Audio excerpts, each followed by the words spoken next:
increase that triplex capacity is more likely to bring investors. A person living in one of those units is unlikely to do a triplex. I think most people who are older, they want to stay in their house. And if they can divide off part of the house that they don't use anyway, it just gives them extra income. So I'm really thinking it's the 3 units on one lot that's concerning me, and the real lack of ownership teeth. Deputy Mayor, and then Councilmember Shrubnik. I want to reiterate a lot of what Councilmember O'Kane said. She said it better than I was going to. I also think that this is something that we've worked, this is a piece of legislation we've worked over pretty thoroughly between the Planning Commission and then the Council over the last few meetings. It's not something I think any of us are 100% happy with, and I think that's because we've all kind of reached some compromises to get to a place where we've been comfortable with it. So I think this is a pretty well-worked piece of legislation that we have in front of us. You know, I was never picturing ADUs as being, you know, the solution for affordable housing, but it is one piece of our toolbox. Even if we're not requiring that new units meet some sort of affordability threshold, which I feel would probably disincentivize people from putting in those units. One of the big issues we're facing as a region is just a lack of housing supply. And that is a big piece of what is driving the increased cost of housing, is just a lack of stock out there. And there are a lot of people, especially younger people, who are more than happy to look at something smaller as they're starting off, or as people get older, smaller places, they're getting older and downsizing. And this is going to open up different opportunities. They may not be affordable at 50% AMI or 80% AMI, but just adding stock will, on some level, decrease some of the upward pressure that we're seeing in our region with the kind of unsustainable cost of housing. So this isn't the solution, but this is a way to help folks stay in their homes, help folks pay for property taxes as they move over to fixed incomes and retire, keep their family nearby, give their mother-in-law a place to live, that sort of thing, while still, I think, holding on to the neighborhood character that a lot of people value. So I think we've worked this over pretty well, and I'm at this point pretty comfortable with what we have in front of us. And I really want to appreciate Lori and Debbie for all the work they put in on this, because I know it was a huge lift. Thank you. Councilmember Shrubnik. Yeah, I have a couple of things to say, but I am a little concerned in terms of point of order. I think this is the time where we ask staff questions, and then we actually have a hearing, and then we have a business agenda item where we discuss things. But since everybody else has spoken, I actually do have a question for Lori. And the comments that I want to make, which I will reiterate later as well, is I would prefer 1 ADU maximum, and I would prefer a slightly smaller detached total square footage maximum. But the question that I have is regarding owner occupancy. And I'll just say my particular situation, my sister, 35 years ago, my sister and I inherited the house that we now live in. We bought her out, and then about a year or two later, my husband and I went off. When I crossed the country to graduate school, we moved. And my grandmother, who was in the house before that, before we inherited it, she had attached ADU in the downstairs. We kept that, and we rented the upstairs. So we now have two units in a single family neighborhood, and we are not living in either of them. So, I mean, of course, this was long before Kenmore was a city. I'm curious how our current or proposed regulations would have treated that situation. Well, the owner occupancy requirement would mean that you needed to live in one of the units. The owner needed to live in one of the units. It doesn't matter which one.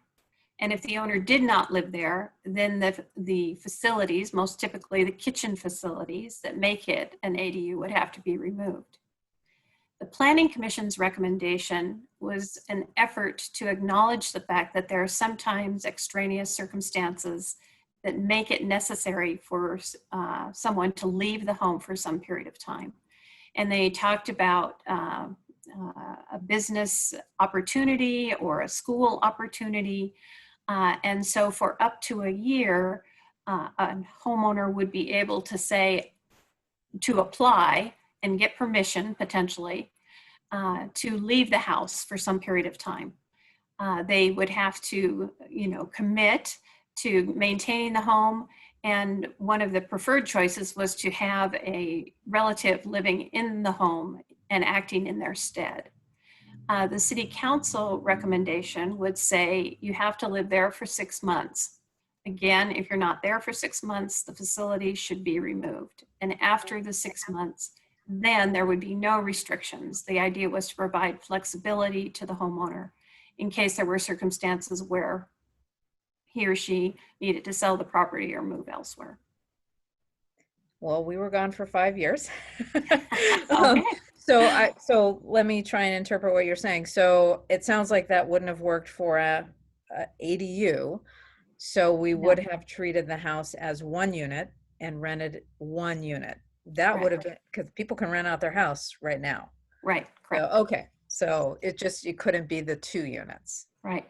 The Got it. only other exception under the current rules is if there were a complaint that there was an ADU being operated, then there would be a provision for removing the ADU. Right. So I have a question also. 9,800 square foot lot, built on a hillside. Basically, you could put a 3-story ADU there because you would still be below 35 feet at street level. So what would prevent somebody from building a 3-story ADU that confirmed with the square footage and living in there 6 months and then leaving for Arizona or somewhere else and just rent the entire place out? And, rent it for $2,000 a month or the main unit at $2,700 a month. What's to prevent that? So you have asked me 3 separate questions in that one question, Sorry. and I'll try to sort them out. So the 35-foot height limit would apply to an existing house. And if a person had an existing house and they were doing an attached ADU, the ADU could get to 35 feet, but would still have its 1,000 square foot limitation. For a detached ADU, they could not go to, well, I suppose they could go to 35 feet, but they could only have 2 stories. And structures of 35 feet typically are not 2 stories. They're typically 3 stories. So you could have a 2-story, detached ADU on your lot. As we discussed before, there are no provisions for rent caps in the current proposal. And again, for the first 6 months, the owner is supposed to live either in the house or in an ADU. And then they sign an affidavit saying they're going to do that. And after the 6 months, that requirement is extinguished. Thank you. Mhm. But if it was attached, you could go 3 stories. You could go to 35 feet, right? Yeah. Okay. Anybody else? Then let's go ahead and start the public hearing if there are no objections. So Kenmore Municipal Code amendments related to the accessory dwelling units, ordinance number 20.0510. This is an opportunity for you to express your views during the public hearing on accessory dwelling units, and please limit your comments to 5 minutes. The 5-minute rule will apply. So will the clerk please call the first person? Yep, and then just to make sure, you wanted to have me read the names after the If you want to people read present. the people that have already commented ahead of time, yes, please do. Oh, okay. Sorry, Bruce. I'm gonna do. They will not be able to comment again. So anyway, Go ahead. Okay, let me read the names then. So there are 3 different matrices. 2, I believe the council has, and then the other one has just been individual emails. Jim and Cynthia Howard, Carol Atkinson, Phyllis Finley, Patrick O'Brien, John Rourke, Heidi Hyatt, Jeannie and Bill McBee, John Hendrickson submitted multiple comments, Mary Mellett, Jim and Cynthia Howard again, Wayne Miller, Art Sanders and Candace Kane, Dick Roberts, Whit Yao, Jesse Piano, Carrie Graydon, Kristen and Brian Sharkey, Molly and Paul Wright, Bill Good.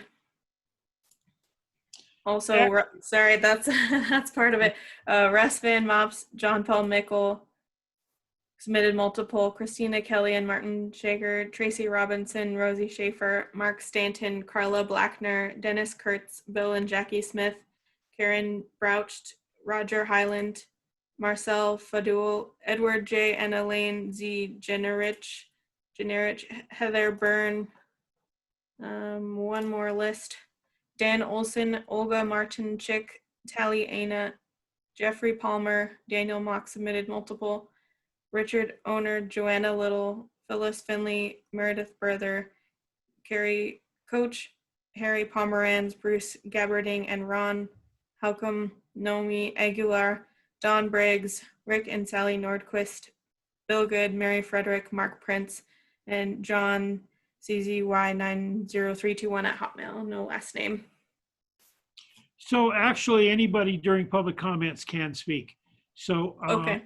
will you please call the roll? I mean, will you please call the first person? Perfect. Let me get Bruce Gabbarding promoting you. All right. Whenever you're ready, Bruce. All 5 right. minutes. All right, thank you, Mayor and City Council members. My name is Bruce Garberdine. My husband is Von Halcomb, and we are Kenmore homeowners in the Arrowhead neighborhood, Inglewood 2. We are making comments regarding the council's consideration of the proposal to allow accessory dwelling units in the city of Kenmore with certain stipulations. We believe that the stipulations are too lax and will contribute to a decreased quality of life in our fair city. While we understand the shortage of affordable housing in our region, I think there are problems down the road with the proposed regulations in several ways. Owner occupancy is crucial. We believe it is necessary to mandate that the property owners physically live on any lot that contains these ADUs, not just for 6 months, but for the entirety of the time that these ADUs are rented. This means the owner has a vested interest in the welfare of the residents in the units, as well as neighboring residents. If owners are allowed to discontinue residency 6 months after these units are occupied, it opens the door to a whole host of potential problems, such as those that come with absentee landlords, noise complaints, lack of maintenance and upkeep, and other issues associated with so many people living in such close quarters. Parking is bound to become an issue with no parking mandated. We moved to Kenmore to enjoy the more open space it has to offer and pay very high property taxes accordingly. Kenmore is not a particularly amenable location for walking where you need to go. Hills, traffic, and lack of sidewalks prohibit this kind of density. Inspections, we did not see any reference on how these units will be inspected and managed. Are they simply subject to Washington State landlord-tenant law? What department in the city will field complaints on these units and follow up? What kind of enforcement is there? And tax, how will these units be taxed? Where will that revenue go? What's the anticipated impact financially and socially? How much and how fast will our population grow? And emergency responses. How will the increase in physical structures packed onto a residential lot with no parking impact fire and police response? What will be the cost of this increased protection, and who will pay for it? Please take these comments into consideration when voting on this ADU issue. Thank you. Thank you for your comments, Bruce. Looks like Prasad Jaka, gonna promote you. Hello, can you guys hear me? Yes, we can hear you. Hi there. So I've been living in Kenmore for about 5 years now. We have a legal attached dwelling unit. I really like this concept, partly because housing prices are so expensive here, and the fact that we're able to rent out one of the units helps us cover the mortgage and makes the place lot more affordable. With respect to the proposed amendments, of allowing one attached and one detached ADU. So right now we have one detached ADU. So what would be so we have like a one story main building and a 2-story ADU, a detached ADU, where the garage is on the ground floor and the ADU is on the upper floor, right? So instead of I would like to know if it's possible to convert the garage into an additional rental unit, so that basically instead of one attached ADU and one detached ADU, it would be like basically detached two detached ADU units. Because that will the cost of constructing another ADU to the primary house to make it an attached ADU would be cost prohibitive or wouldn't make sense. But just converting a garage into an ADU structure will one add additional dwelling unit, and the cost will also be reasonable. And with respect to the 6-month requirement of owners living there, I appreciate the fact that now we have only 6-month requirements. We've been living for the last 5 years, and we don't know, when we might want to move to a different property. Like when my son grows up and we might need a bigger space, we might want to potentially move at that time. So if at all this primary occupancy requirement is not removed, then it will make it really hard for us to actually go to another place, right? So basically that will deter people from even building ADUs because there is no long-term strategy, right? People obviously won't live in a property for their lives most of the times, right? So I really appreciate, I really hope that you keep the time requirements for just 6 months or probably a year, right? Not more than that, for the primary property owner to live in the property. Thank you. Thank you. Okay, thank you. Mayor, could you clarify what you said a little bit ago? I think what you were saying is if someone emailed in comments, they are still welcome to speak tonight during this. Unless our city attorney says otherwise, but my understanding is people are free to comment. Okay, great. Looks like Phyllis Finley, gonna promote you.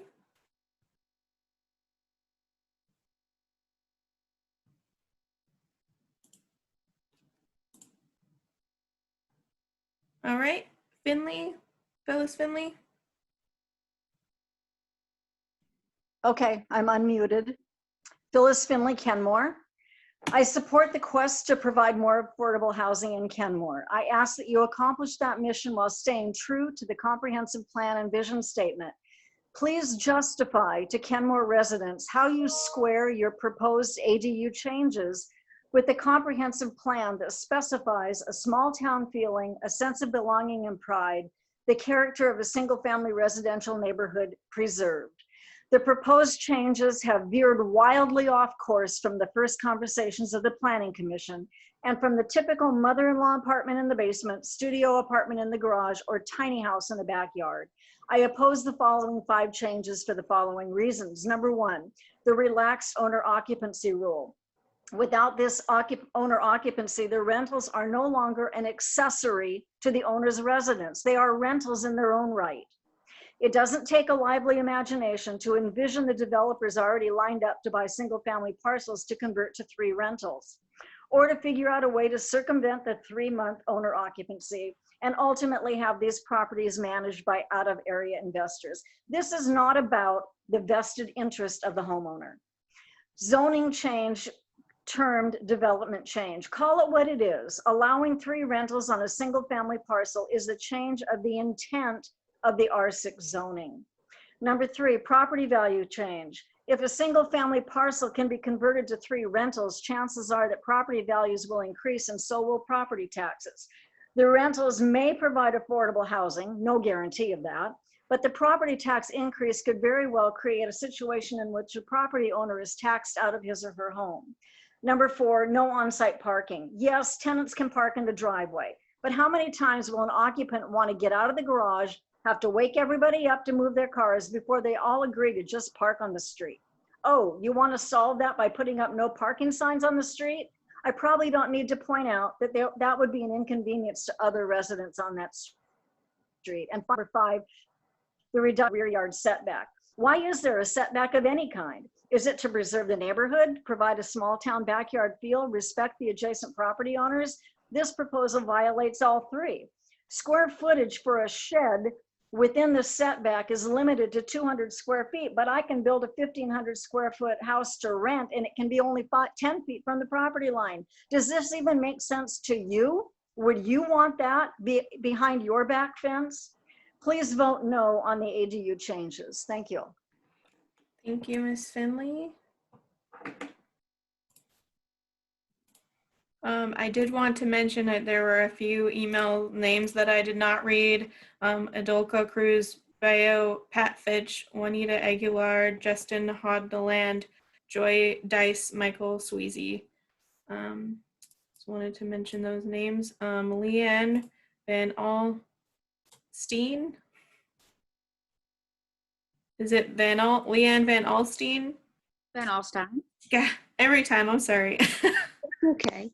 Look, I live in Kenmore and I have an ADU unit, and that's the only reason I was able to afford my house. So when you talk about affordable housing, it's not just for the tenant, it's also for the homeowner. And I've since become disabled and I live on a fixed income. And I think I may have to go live with my mother because I can't take care of myself because my medical circumstances. So I don't want to, now that I've made my house accommodated for my disabilities, if I try to sell my house, I'm going to lose so much money. I'll probably never be able to buy another house. So I'm all for the new ADU requirements. And when you talk about affordability, please consider the homeowner and not just the tenant. And I rent my ADU unit out at a very affordable rate. And I've had 3 people in the last 3 months ask me when it's going to become available. I have a waiting list because I rent it out and I have 2 parking spaces for it off street.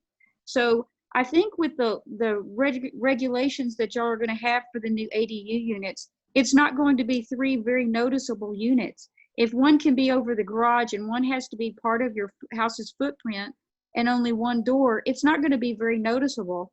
And you're not going to be able to have very many people spread out in each of the 3 units because from what I understand, you can't exceed the what do you call it, occupancy rate for a single family residence. So if you have triplexes and duplexes and row houses, the occupancy is not going to even near what you have those jam-packed on a bunch of on lots next door to each other. So I think y'all are doing a great job. I like all the regulations you have.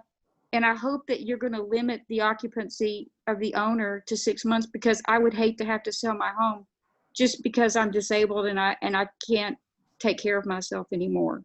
So thank you very much for your time. Thank you, Leanne. Okay. We have Randy Banneker.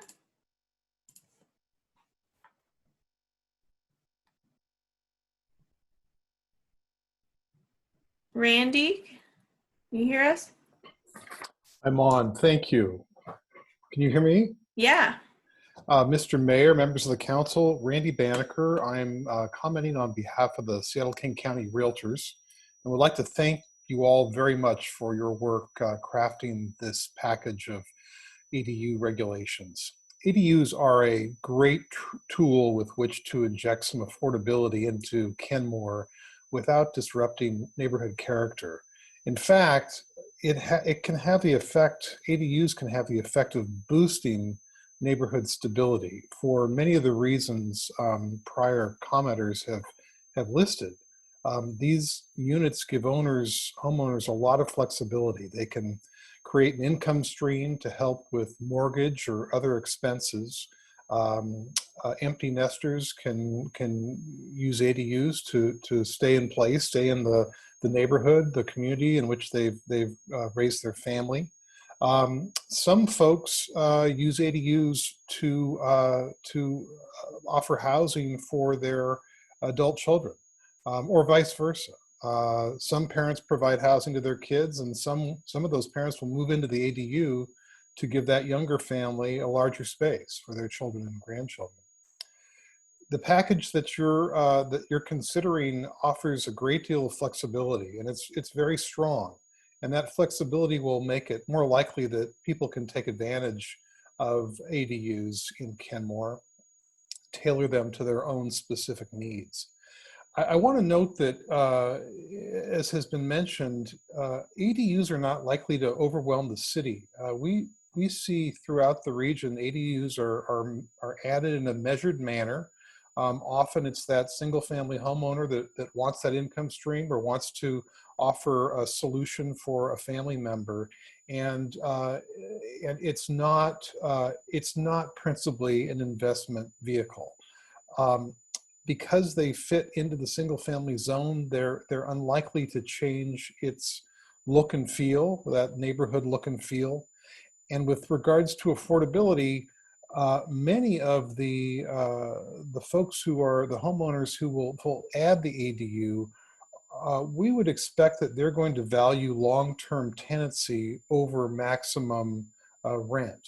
And therefore, there's some natural affordability that occurs for that factor and for the factor of just the size of the unit itself. Having said that, all of my comments, if a course correction is needed, a regulatory course correction is needed down the road, you're able to make them. So again, thank you for your time tonight, and we urge you moving forward with your package. All right, thank you, Mr. Banneker. Mr. John Hendrickson.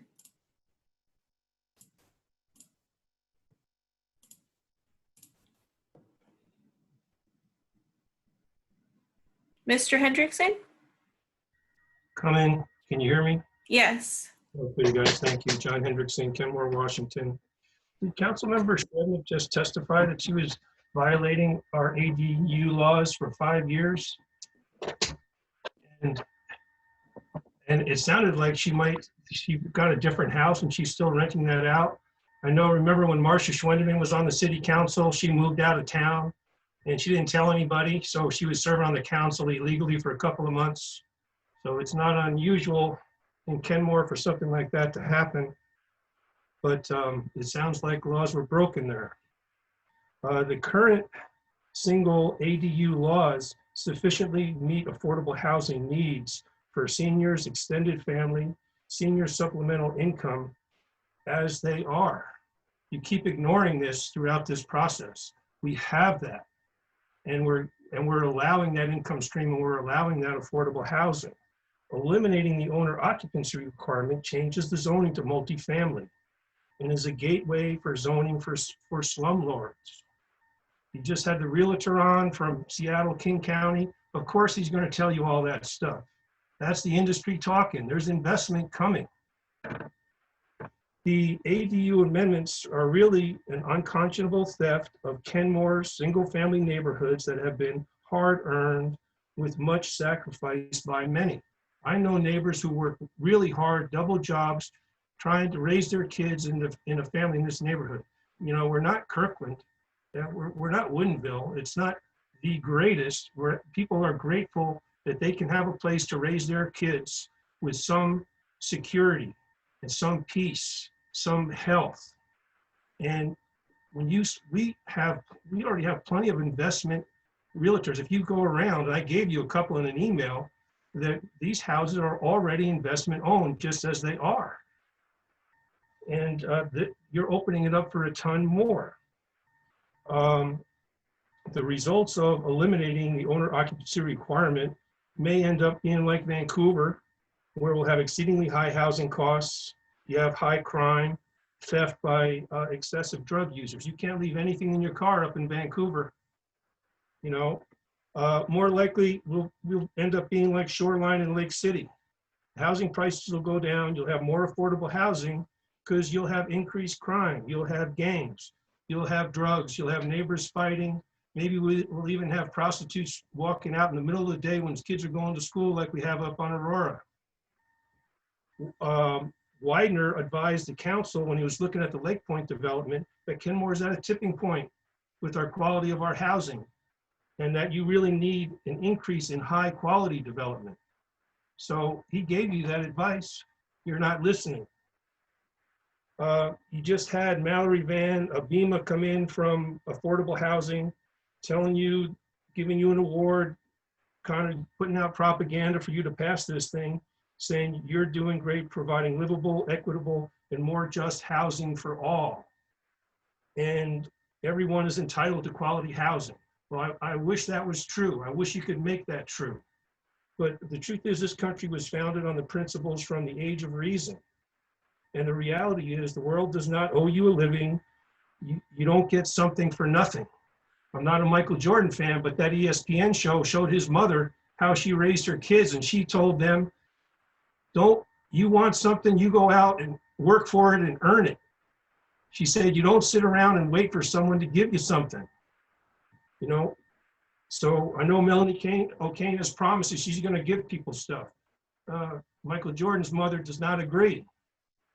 Go out and work. School your children at junior high and high school about the cost of housing and how they could go into construction and how much money they could make and how much financial security you'll have in old age when you own a home, because inflation and government monetary policies eats up all your cash. Okay, Melanie O'Kane, and at the February 22nd, 02 council meeting, both Melanie O'Kane and Milton Curtis really pushed to eliminate the owner occupancy requirement. And the arguments I thought were meritless. And you ignored the planning commission. The whole process was, we're gonna keep it. And then you guys all of a sudden wanted to change it. And Melanie said it was superfluous, words on paper, not manageable, just not real. And then she's saying even more tonight that it's only going to be a few houses, and it was 145 when I asked her in the week, and now it's up to 500 at 5%. We're at 5 minutes, Mr. Hendrickson. Thank you for your comments. You guys just. Tom Cass.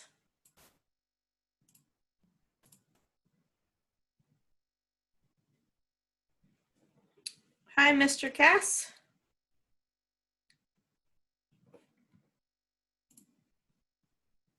Unmute. Okay, there. Sorry for the delay. Can you hear me currently? Yes, we can hear you. Okay, thank you. And thanks for the council and the mayor for listening to everybody's thoughts this evening. I hope you're all staying cool on this hot evening. I would like to echo some of my fellow Kenmore citizens on the concept that this really is about the charm and the character of Kenmore as it exists. I think that we can kind of look to the fact that if it's not broke, why are we trying to fix it?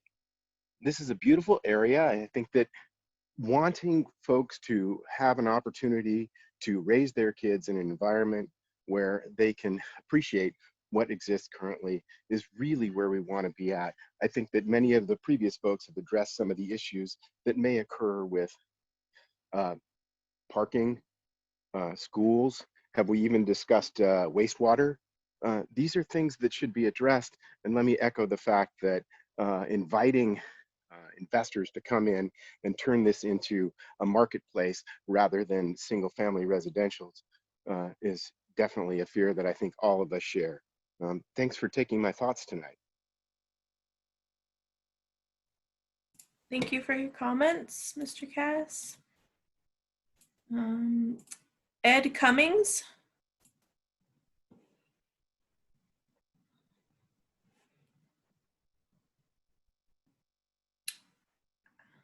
Hi, Ed.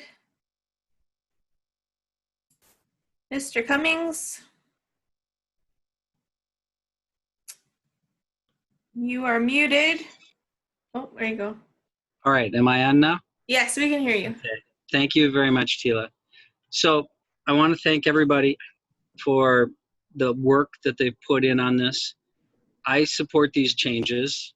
I'm a homeowner in Kenmore, and I think everybody has to think about what the options are available to every homeowner in Kenmore that has one of these larger parcels above 8,000 feet. And what's happening right now, I can see it in my neighborhood, is everybody with a 1 acre lot is subdividing into 5,000 square foot units.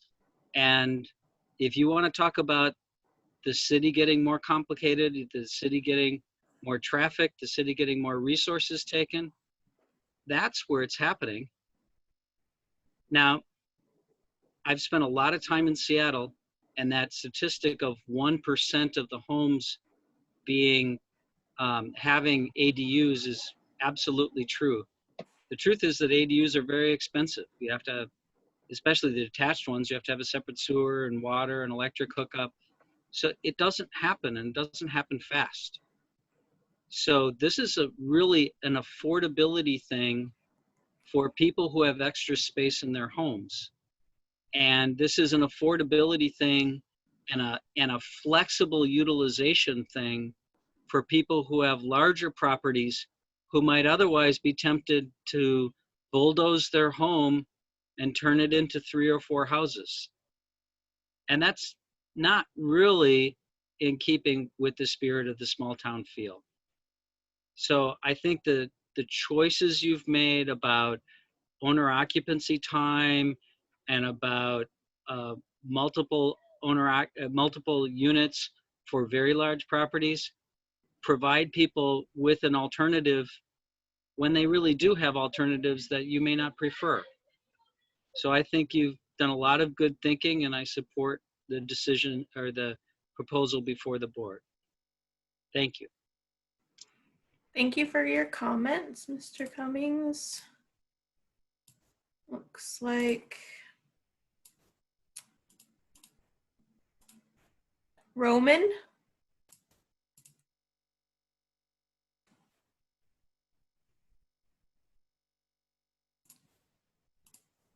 See, Roman, can you hear us? Hello. Hi, yeah, can you state your full name for the record? My name is Roman Kesselman. I am a resident of Canmore, and we moved to Canmore with my wife and 2 kids about 5 years ago. I respectfully ask the council to oppose ADU proposition. I am perplexed, first of all, by conflicting ideas being passed around. On one hand, we're having one council member state that only about 1% would be expected to have ADUs on their lots. And then we have other people saying how they have a wait list of people just waiting to rent out their properties. I think that's gonna have a much larger negative impact on this community. Our schools, our infrastructure is not designed for more density. We're a small town. We cannot necessarily follow in the footsteps of Seattle or Tacoma or other bigger cities, and their experience may not translate well to a small community like Canmore. So this is not a well thought out idea. And again, thinking about enforcement, how in the world are you going to enforce owner occupancy? Are you gonna literally spy on people, making sure they're staying in their dwellings for 6 months? How is that feasible? It's never gonna work, and you will have a lot of smaller units that frankly make properties look much worse. And I live in a neighborhood where I have that additional dwelling that was built on an adjacent lot, and frankly it looks hideous. It's not the main concern, obviously, but this is not a well thought out idea. I'm asking you to vote against it, and thank you for your time. Thank you for your comments, Mr. Kesselman. Rose.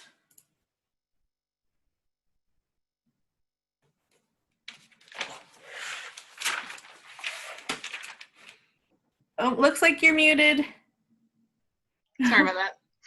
Hi, my name is Rose Hendricks. My understanding was it was all right to weigh in on both issues this evening, so I'm just going to go for it. I'd just like to say that I appreciate the council taking steps to make Kenmore more affordable for homeowners. As a relatively recent first-time home buyer, I'd just like to weigh in on the perspective that Kenmore is already pretty unaffordable. Like, it's unusual for people in my generation, my age peers, to own a home.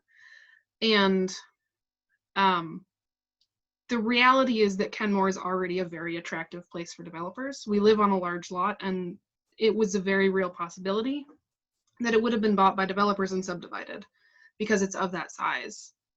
And if we hadn't had a personal connection to the seller to tell them to please wait for our offer, then that probably would have happened. And additionally, the only reason that we were able to is that I was able to rent an ADU at a reduced rate from family, and that allowed me to save up.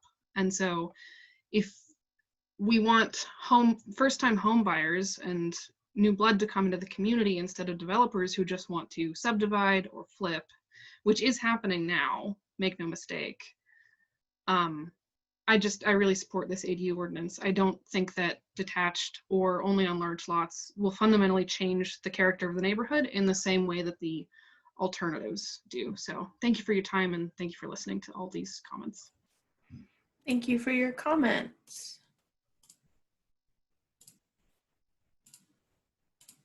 All right, Sandora T.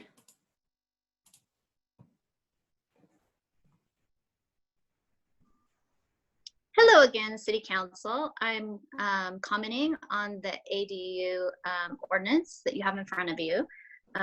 Thank you, Mayor Baker and council members, for the consideration and for the thought that is going into this. I've heard a lot of different perspectives, and I come from a construction background.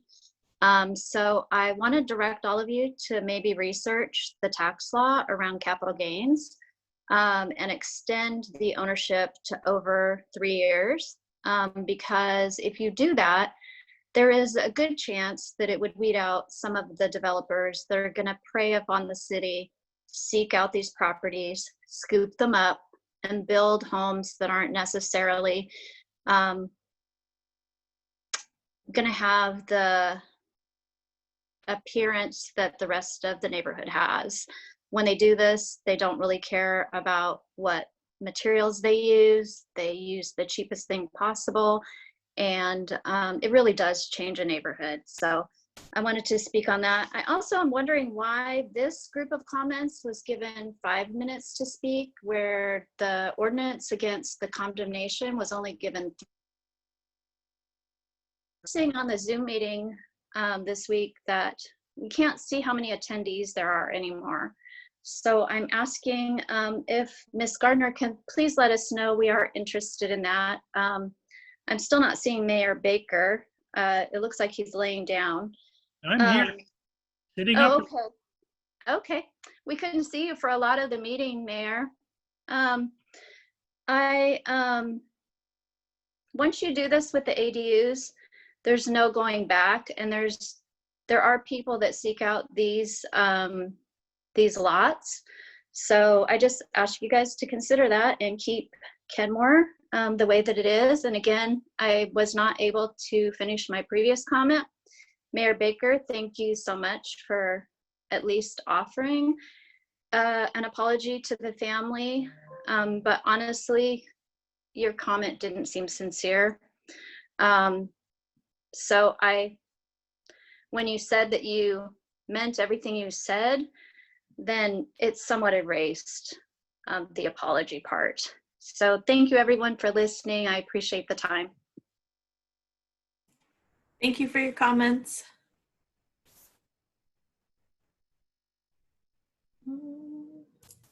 And, oh she's gone. Right, Kurt Gilchrist.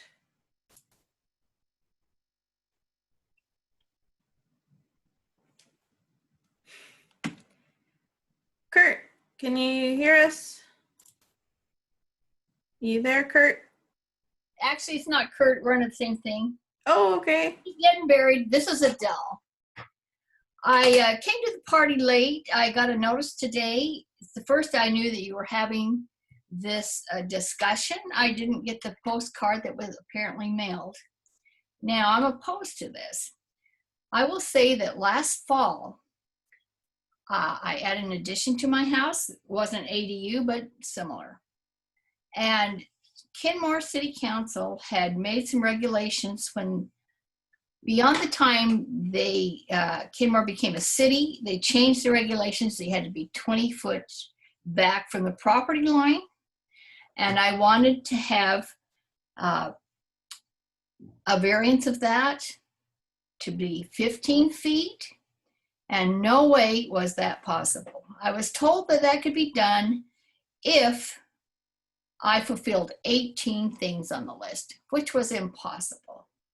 Now, it was important to Kenmore last fall that they keep Kenmore as a nice neighborhood with family feeling homes. And now all of a sudden you're changing. What's the deal? I can't understand why you suddenly would have all these ADUs, 3 of which there's no parking allowance, which there could be up to 6 cars with no place to put them. I don't want them in front of my house, and I don't think many of my neighbors do either. The idea that the property does not need to be occupied for more than 6 months, we know how that will be changed. I just think there ought to be a better solution for low-income housing. Like I say, when I wanted 5 feet difference, you couldn't manage it under any circumstances. And yet, and I had a big enough yard, it wouldn't infringe on anybody, but it was impossible to do. And now you're saying 10 feet instead of 20.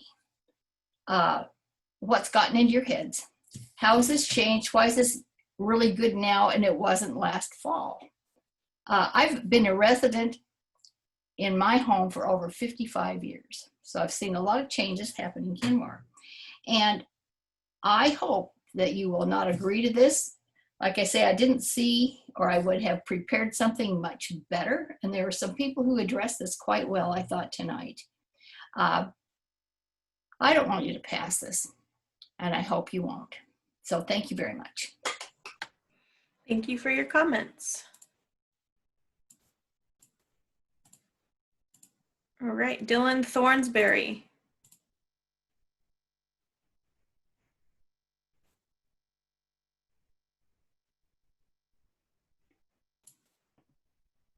Am I coming through? Yep, we can hear you.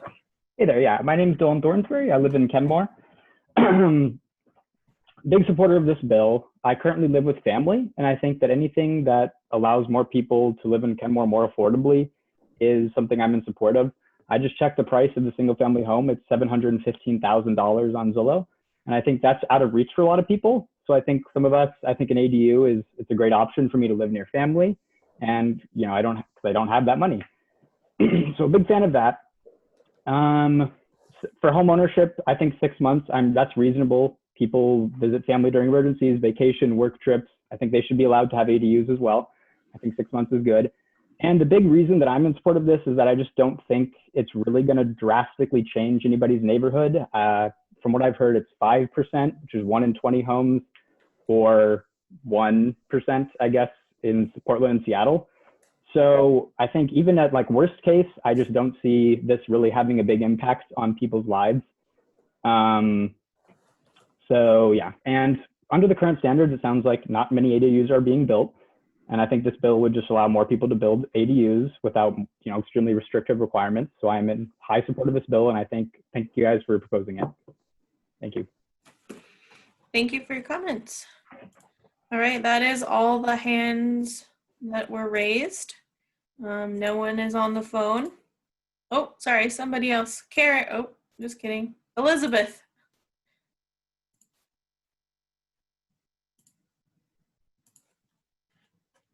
All right, Elizabeth. Hiya. Hey. Hi. You can add my face if you want. Start video. Oh, I see.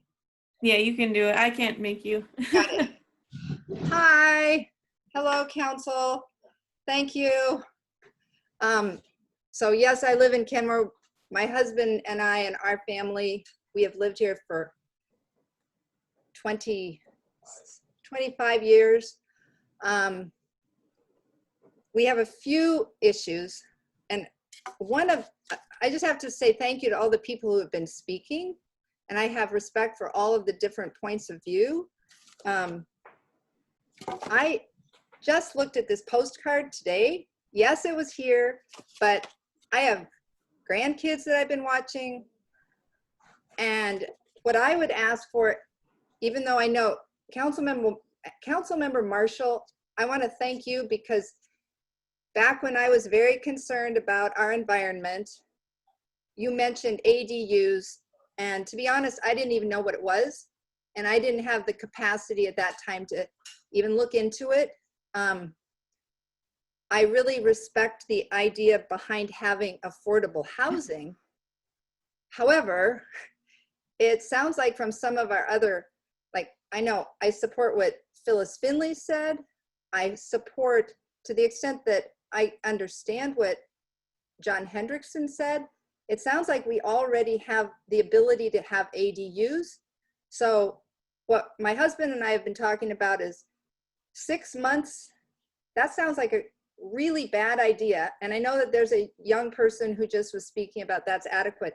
But John Hendrickson and we live in an area that does involve a very selfish developer from Los Angeles who couldn't have cared less what the nature of Kenmore was ever going to be in terms of environment, in terms of wetlands, in terms of as many houses as he could plop onto a piece of property that was a wetland, that included a wetland. And so I personally think it's a terrible idea to have this 6-month rule, and that it will be a complete loophole. So I think it's a great idea to have affordable housing, but it sounds like this is sort of one of those things. I think that there's a saying about committees, and if you just go down the wrong road for too long and you try to make all these compromises, you end up with a mess. Not that this is a total mess, because it has a good idea, but I would suggest, because some people have not had enough time to think about this, is going back to what Phyllis Finley said, is having more discussions, extending this deadline for comments, so that in this COVID world, we have a little bit longer to get together with all these nice people and have another hearing. And I don't know how you could formally ask for an extension, but I know that's one thing I think might help. I know I missed a council meeting coffee. I totally support, by the way, what Vicki Grayland said at the beginning of the meeting. I'm sorry I couldn't get in on that. I wanted to tell you, we live in a city that is we're trying to protect our wonderful family residences. We also have an asphalt facility that is not even up to modern health standards. And what I was trying to tell you all at the beginning when my phone didn't work, and I hope it's okay to mention this because my phone wasn't working. Well, I thought I was allowed to. Elizabeth, this is a public hearing. What? This is a public hearing on the ADUs. Okay, then I'll just wait till later. But the point is, we're trying to have a healthy environment, and there's no provision for extra parking. So just in terms of the environment, and I know Melanie O'Kane, you are a huge proponent of our environment, and I'm not trying to disrespect your support of ADUs at all, but maybe we forgot about something here that is a big issue, which has to do with the critical areas ordinances. I think you've left a big gap.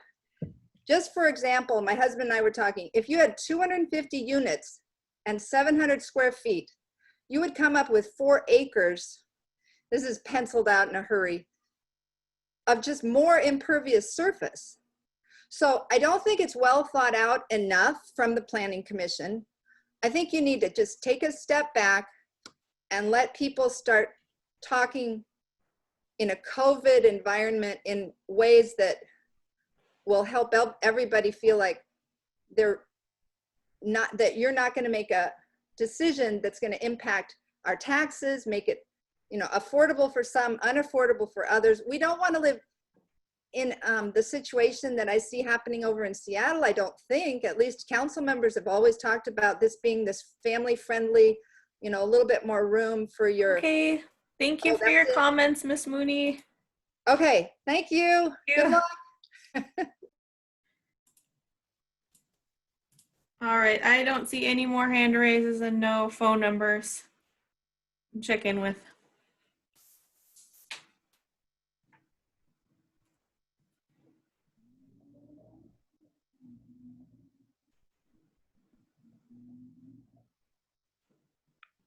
So we good?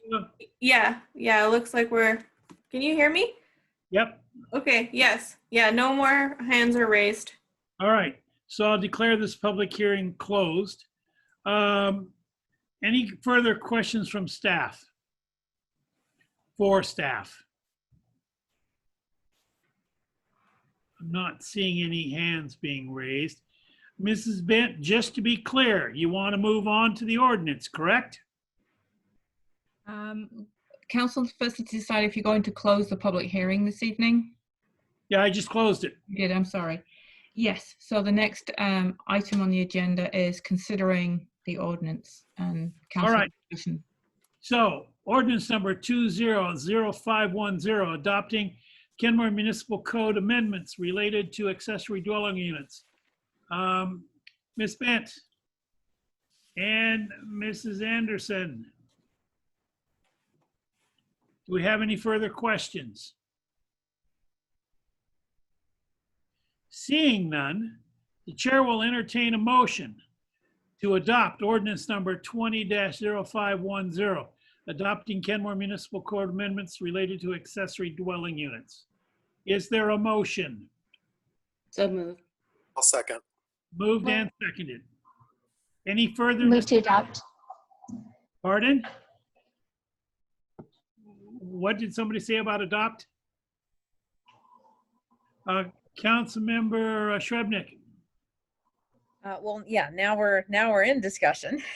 So, yeah, I'm going to vote against the motion as it is in its entirety. I'd like to revisit a couple aspects of it. In particular, as I mentioned before, I'd like to revisit the issue, the overriding issue, which is 1 versus 2 ADUs. I think one, I have to say I'm a bit more of an incrementalist, I guess. Maybe I'm getting old, but I just feel like dramatic change, potentially dramatic change to the single family areas is maybe not where we want to go. We can take it one step at a time, altering some of the regulations around 1 ADU to make it easier. And then, you know, a future council could kind of see how that goes and always add the ability to have a second. So that feels like that could be taken stage-wise. And the reason that I'm going for 1 is I feel that allowing only 1 solves basically all the problems that have been raised, and they're legitimate issues. The parking would be, 1 additional car. Most driveways can accommodate 1 additional car. Owner occupancy issues, if there's only 1 ADU, that is very unlikely to attract non-owner occupants, irrespective of the rules that we have around owner occupancy. I would also advocate, you know, the DADU being no more than 1,000 or 1,200. I think the Planning Commission recommended 1,000, and smaller size for that. That's kind of a second proposal, but the main proposal is the 1 versus 2. I'd be happy to go with that. The other reason to go with 1 versus 2 is we're keeping in step with our surrounding communities. The only ones that around anywhere near us that have 2 is Seattle. Portland is the next city, and Vancouver in the north. They're much more urban. And again, could take that incrementally when our area becomes much more urban, which eventually it will. Then we look at it at that point. And so I guess I'm not that interested in being so out of step with our neighbors. And to John's point, when we rented it out was 35 years ago for 5 years, which I think, if my calculations serve me, is about a decade before Kenmore became a city and had regulations around this. So, but it is, you know, they do serve a purpose, as so many people have said. And so I want to have some sort of compromise. So for the existing set of regulations that we're currently proposing, I would vote against that. Yeah, I'm totally against this. Owner occupancy, I think we're just opening it up to absentee landlords. There's no guarantee that rents are going to be affordable. And I think the on-street parking and no parking requirement is something that really needs to be rethought. And there's just a lot of holes. Councilmember Curtis. So I would also be voting against this. I think one of our goals is to increase the housing stock. So one way to do that is to allow 2 ADUs per lot. The other is to make it so simple, remove obstacles, and encourage and educate people. Go make some ADUs. So instead of being 1%, maybe we can double that to 2%, or instead of saying 5% would be an optimistic, barely realistic goal, well, maybe 10% we could hit. So I think we can increase stock by single ADUs instead of going for the 2 ADUs per lot. Also, when you do that, it eliminates pretty much all the other issues. I don't care if there's any parking required if you only allow 1 ADU. It eliminates, in my mind, the risk of abuse by investors because I don't think there's that much pressure to get 1 extra lot. It's only when it becomes a triplex equivalent and they don't have to pay all those $10,000 for each unit to hook up. They're really saving a lot of money on that. So I think it just solves all the problems for me. We don't have to track ownership because mostly it's going to be the owners trying to stay in their house, or like some of our examples, people couldn't even afford to live in Kenmore if they didn't have an ADU. So I think there's lots, and we have heard several examples of stuff comes up in life, disabilities and school in other states, and to require ownership, I think it's an extra burden and it's a complicated thing to monitor. That's why I was trying to get rid of it. But in my mind, it almost goes away if you just say we can only have 1 ADU. Councilmember O'Kane. I would like to say, I see the logic of 1 ADU. And as much as I think the 2 ADUs would be an outlier that we're limiting against, I do think this is a reasonable approach that kind of clears the issues that have been raised by our community and other council members, some of the issues raised by other council members. So I just want to say I support that. And I do want to touch base on the parking issue. Requiring additional parking increases impervious surfaces. People would have to actually pour concrete for the additional parking space. And in addition, environmentally, ADUs are found to be good for the environment because they are built on already excavated land. So although there are trees, as Councilmember Marshall has pointed out, and there's a location of a lot of our trees, they actually statistically have been found to be better for the environment. So that's part of why I've been such a strong supporter of ADUs. But anyway, I want to thank Councilmember Shrugnick and Councilmember Curtis for bringing up this what I consider to be a logical bridge to help us move forward with improvements with our ADU ordinance. Councilmember Marshall. Yes, I also would vote against the proposed ADU ordinances we got in front of us. And you've heard my concerns before, mainly for the tree canopy and the majority of that being in our residential zone.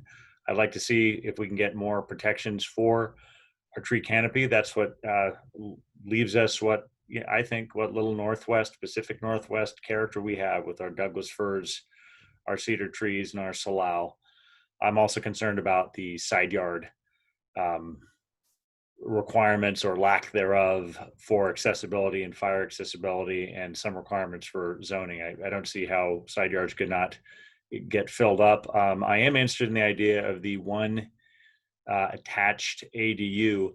So my biggest ask this evening would be, it seems the majority of the council is not in favor of the regulations as proposed. I think in fairness, if we're going to consider a compromise, we really should give the public more time than once we come up with this compromise. And don't be discouraged.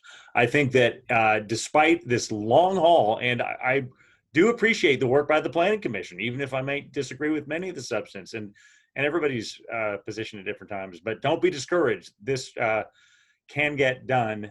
I don't know if it's going to be something that I can agree with because I have those concerns, but I would encourage us to at least postpone so the public can have some input on any proposed compromise. All right, anybody else? Yes, Deputy Mayor.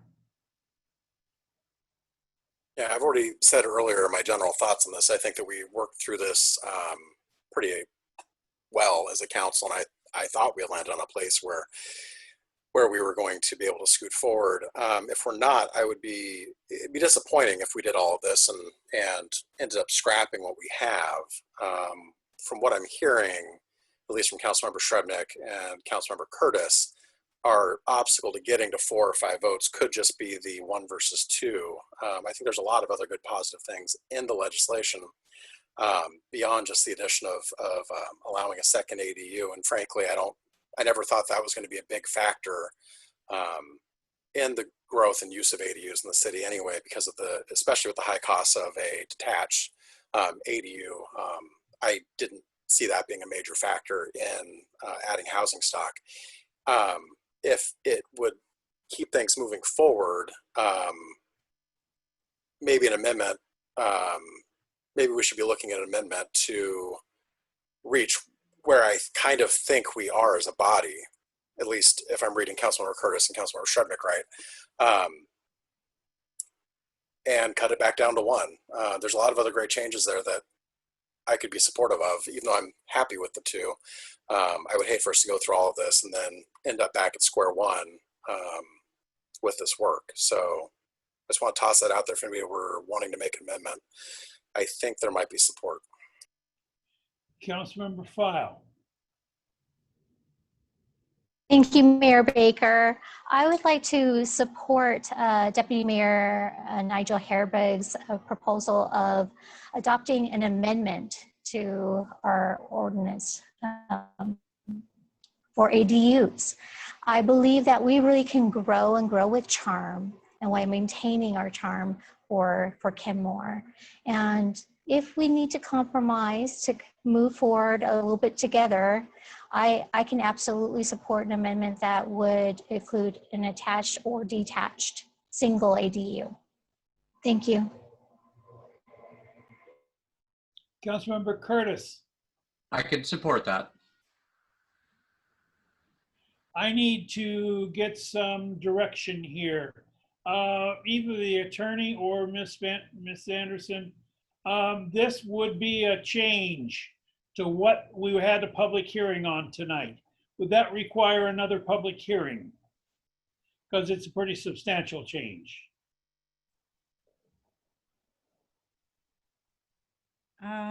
It is. It's sort of lesser impact because you're going with fewer units. So you may not be required to have one. I don't know if the city attorney is on. Tom just popped on the line here. Hi. I saw you sneak in. Thank you. I just got promoted. Yes, I concur. The proposed change of reducing it from potential of 3 to 2 is actually a lesser impact, which would be within the scope of tonight's public hearing and of the SEPA review also. I think we're talking from 2 to 1.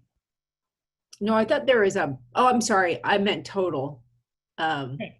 One total on, correct. So 1 ADU, but the original house too. So thank you for that correction. Okay.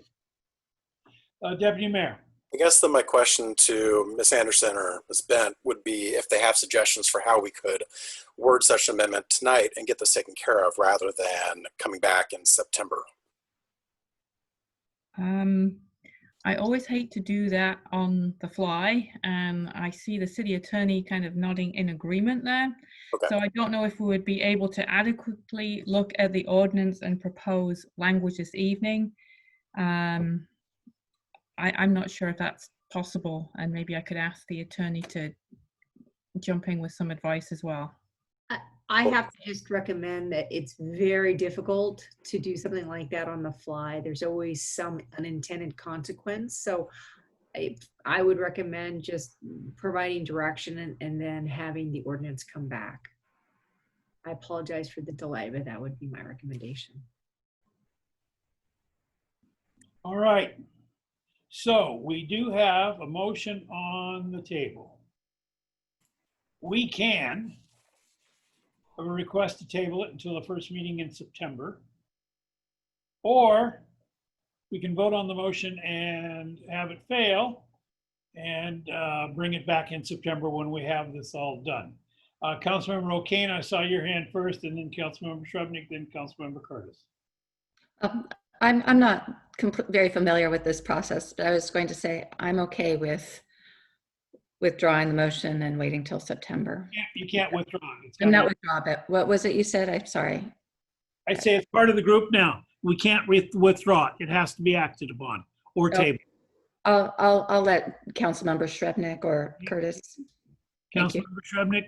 I don't think we actually had a formal amendment. I didn't hear it. No, I heard I'm not talking ideas about amendment. I'm talking the main So I motion. think we might be ready to vote on the original motion, which would probably fail, but I think we need to go through that process. That we could do, definitely. Councilmember Curtis? That was my question. If we had an official motion with a second. We did. We had a kind of recommendation with support, but I didn't exactly hear it as an amendment to the motion. There is not amendment to the motion. It's just the main motion. Deputy Mayor. Yeah, I would move that we table this till September with direction given to staff to bring back an amendment that we can then amend on to the motion that's on the table. Or bring back a new motion that specifies 1 unit. Well, we have the motion on the table. We can't just get rid of it unless we dispose of it. You're right. You're right. So if they can bring us an amendment, we can take care of it both at the same We time. have 2 options. Taking the motion to table.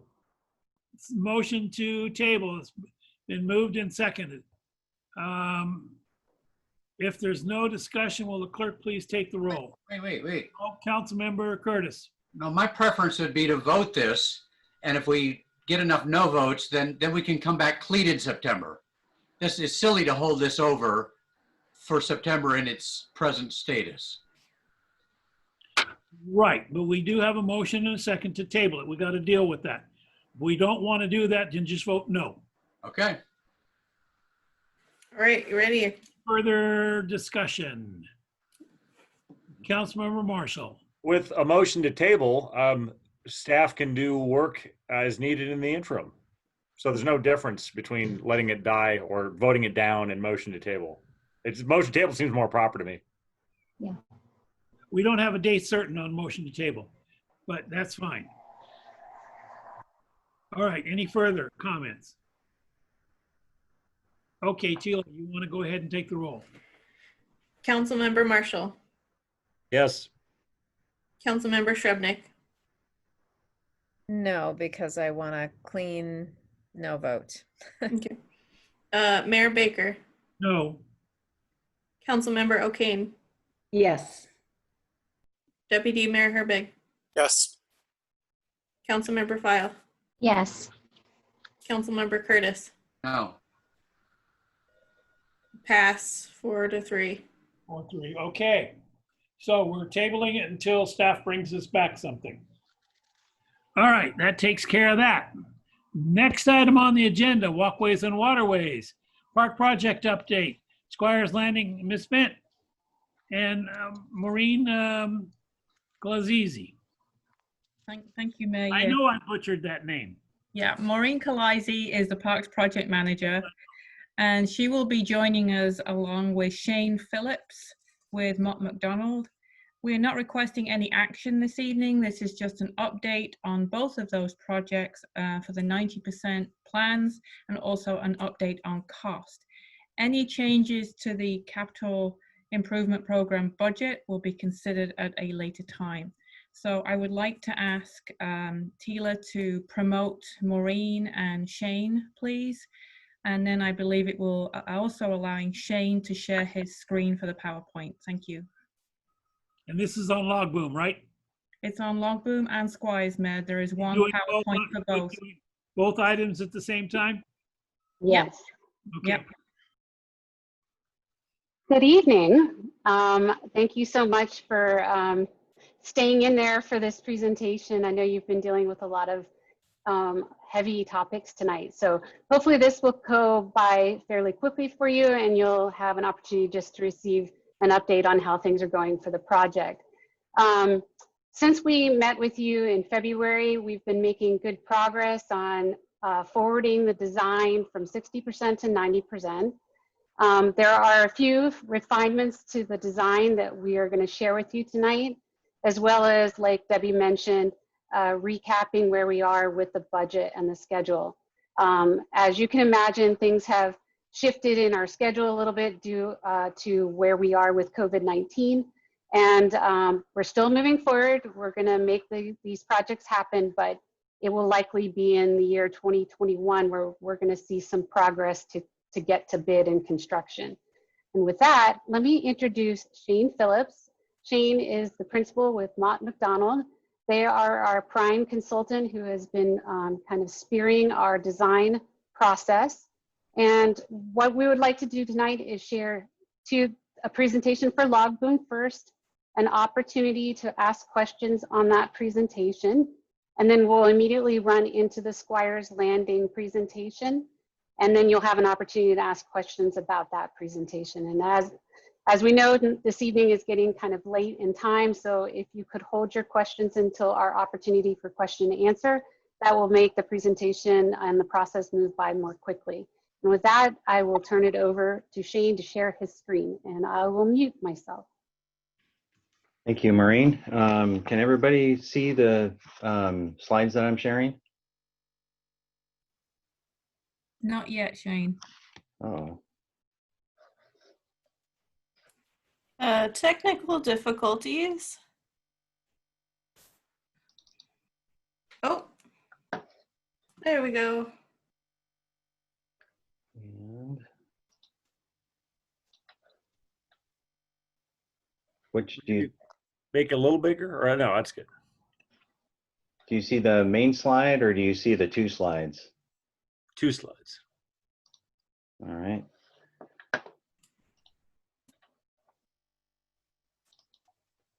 There we go. Does everybody see that now? Excellent. Okay, thanks. So yeah, I'll try to go through these quite quickly. Yeah, the last time we gave a briefing was back in February. And so the main intent is to give an update on the status of the project. And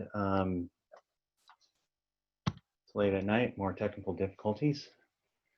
Yeah, part of the Walkways and Waterways program. So what we're showing here is just a quick chronology of how we got to where we're at.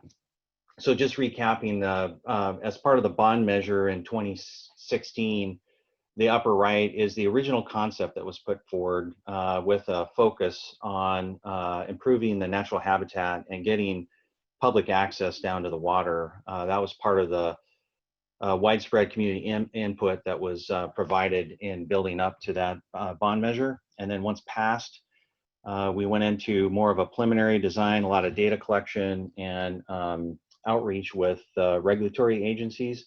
to get good input on the proposed features that included, you know, a new recreational beach on the waterfront, some new trails, a plaza, and a boat storage and rental building, and a lot of habitat improvements as well. So that was completed back in the 2017 to 2018 timeframe. Not a lot of changes between those two, a lot of just refinements and optimizations based on the input we got from the regulatory agencies. And moving forward, most recently, we were finishing up the 60% design when in the last briefing in February, and right now we're finishing up the 90%. So a lot of that phase of the work included some more details on material selection. We did value engineering to look closely at costs, knowing that there's a budget that needed to be stay within as we developed the design. And then public art integration. The city selected artist came and gave a briefing to the council as well. So we've been working with that artist to help incorporate that into our design. And then also a constructability assessment, making sure not only it's constructible, but feeling confident in what kind of costs we're coming up with relative to the city's budget. So where we're at is the next phase is we're going to be moving that 90% to 100% design. That's submitting for the City of Kenmore building and engineering permits. There's some county special use permits that are still needed to be acquired. And then preparation for the bid phase and eventually construction. We'll get into the schedule a little bit more here in a few slides. So here's more of a close-up. Hopefully you can see my cursor. The beach is here, parking areas over here, and then a trail coming down. This is the small boat rental building with access out to the beach to hand launch out to the lake. Continuing over trail system with a picnic shelter here, and then reconnecting back up to the existing Burke-Gilman Trail. One of the things we heard in the last meeting with the council was wanting to really take a little bit closer look at making sure that folks that might come off the trail, that want to come through the park, especially on a bicycle, are able to dismount and not come through the park at a higher rate of speed. So we looked at some changes in the geometry of the trail, put a little bit more of a realignment here, changed the surfacing here as well to ensure safety of the public within the park with the intent of bicyclists really staying out on the Burke-Gilman Trail. The other update was some stormwater improvements through the discussions with King County.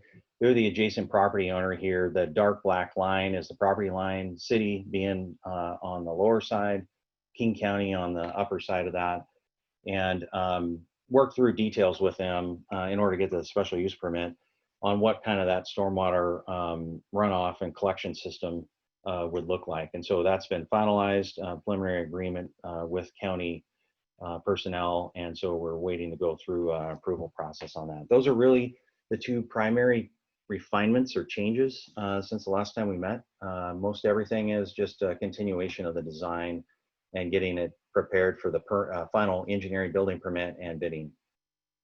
So just as a reminder, the boat rental building and beach access, so that's this area over here. This is a elevation view looking from the west side over here, looking towards the building. And then this is what you would see if you're standing out on the beach here, looking up towards the building. The colors here, they're still in refinement, but the colors shown are, the upper part is, I think, called Cilantro. And the lower, this is a concrete masonry unit for improved maintenance and durability. This lower section, I think that's a charcoal color. Then continuing, this is a cross section through the beach. So the upper part here being the walkway, there'll be a seat wall. That's what you're seeing over here on the cross section. Transitioning to a sandy beach. The sandy beach is a variable width, quite large in the middle section over here. And then that transitions out to a gravel beach. The gravel beach is there for more durability as a result of the wave action that will be exposed to, but having a defined sandy beach in the back beach area. So mention the public art. This has been an important element that we've been incorporating into the design. I think you met back, I think it was around June 22nd or so, got a briefing on it.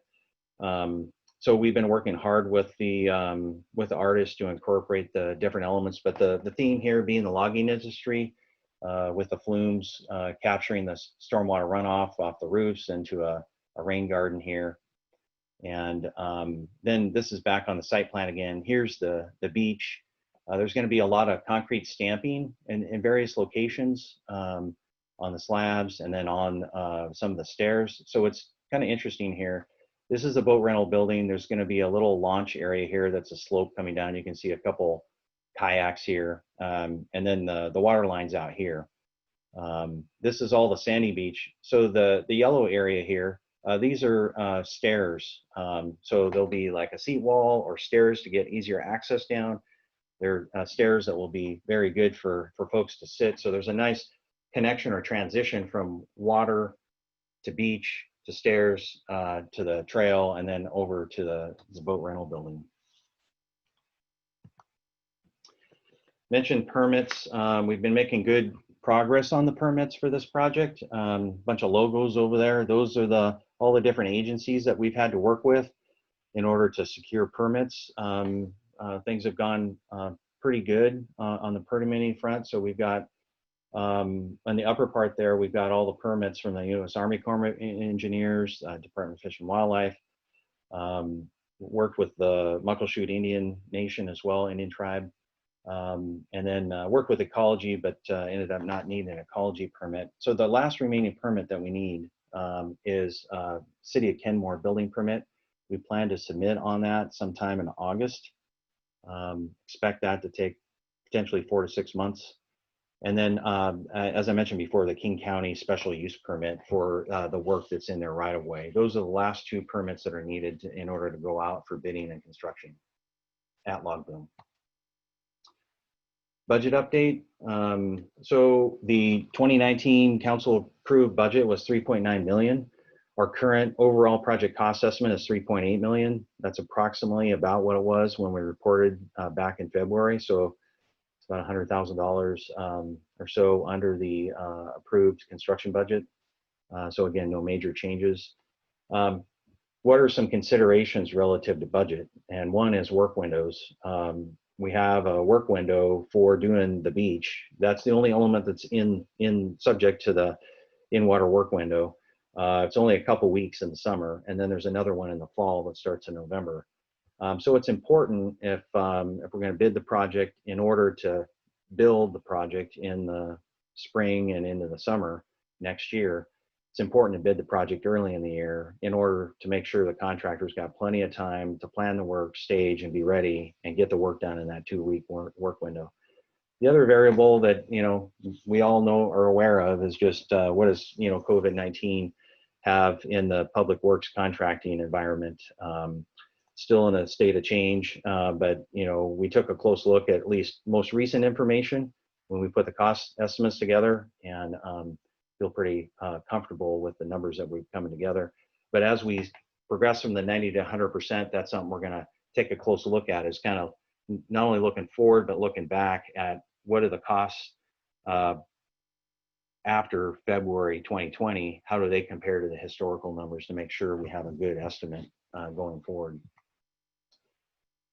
And then some of this already talked about. It's on the schedule. Permit submittal for the city building permit here in August. That will run through January approximately. So early 2021. The final design will be running through October. That tentatively would put us into bidding first quarter 2021. Then construction would start sometime maybe in April. Not on site. That would be like the pre-construction submittals. But on-site work would be late spring into the summer. So that's the current plan. There is a contingency in the schedule. If permitting takes longer or there's other things that come up. In the original schedule, we had completion actually in 2023, so we're ahead of schedule. Just a reminder, I think we mentioned this before, the park will need to be closed for the duration of the work. There'll still be access out to the pier. There'll be, so as the park's closed, the restroom will be closed, but there'll be temporary restroom facilities put in place for people that are using the Bird Gilman Trail or going down to the pier. So I think that's it. Open it up for questions. Thank you, Shane. I just wanted to also let the councilman know as you begin to review this, that the major change that we were referring to on the trail is that we're converting it from concrete, or excuse me, asphalt to gravel. And that we would be asking at the beginning of the Burke-Gelman Trail locations to the east and the west to dismount their bikes. And we're working with King County to develop signage for that purpose. So that's the only additional thing I wanted to make sure you understood in what Shane presented. And I will let the questions begin. Thanks. Oh, can I get you to stop sharing the screen right now? Because I can't see the whole council, so I don't know who has questions. There you go. Sorry. Questions, anybody? Yes, Councilmember Shrubnik. I just have a quick one.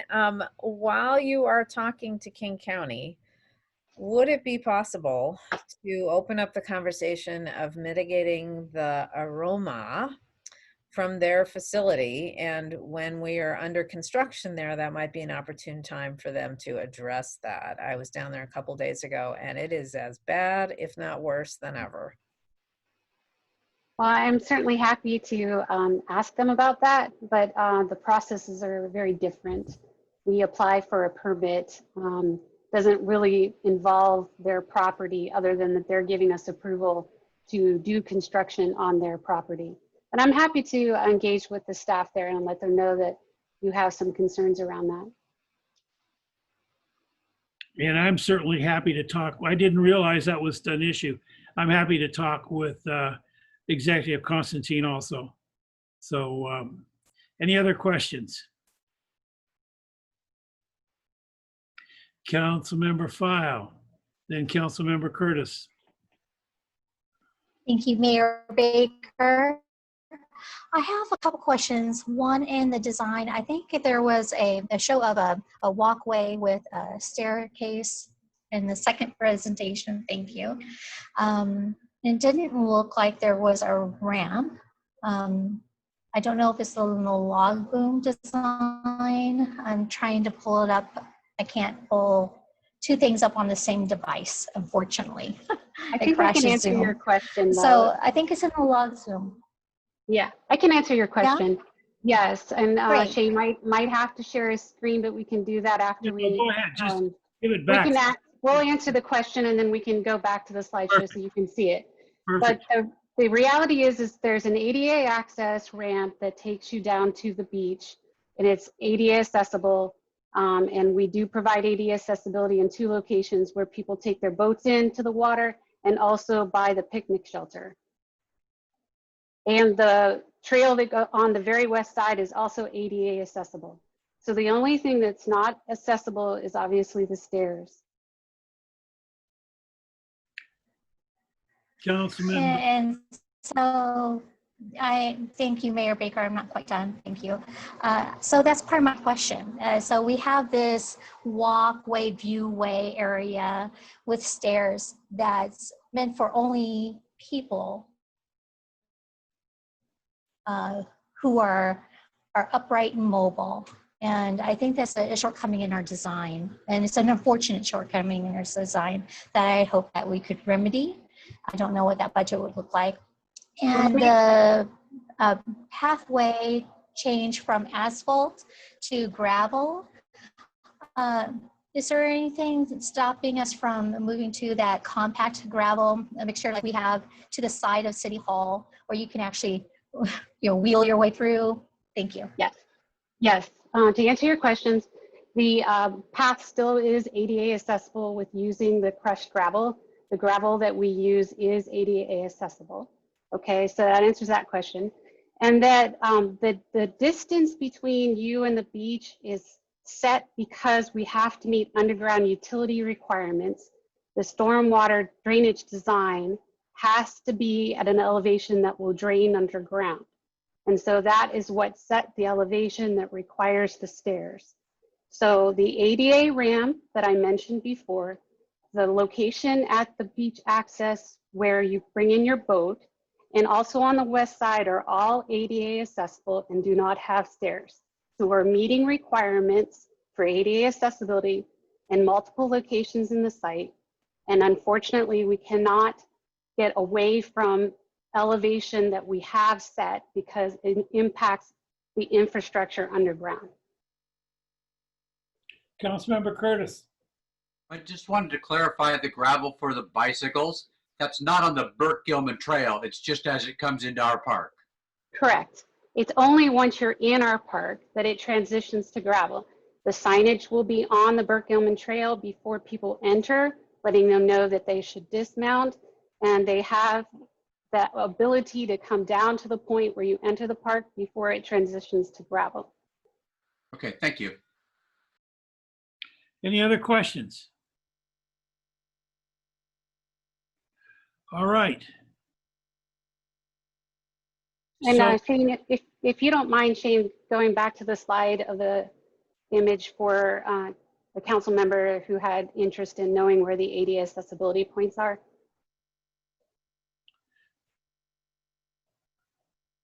And then we'll transition to the next presentation after we share that. That'd be great.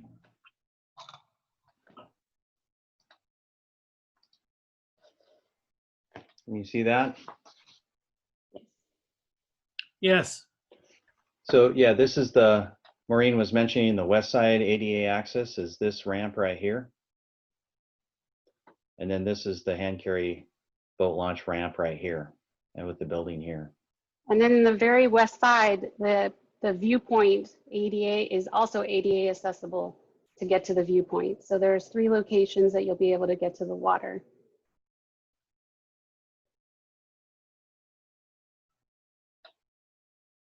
Thank you. You're welcome.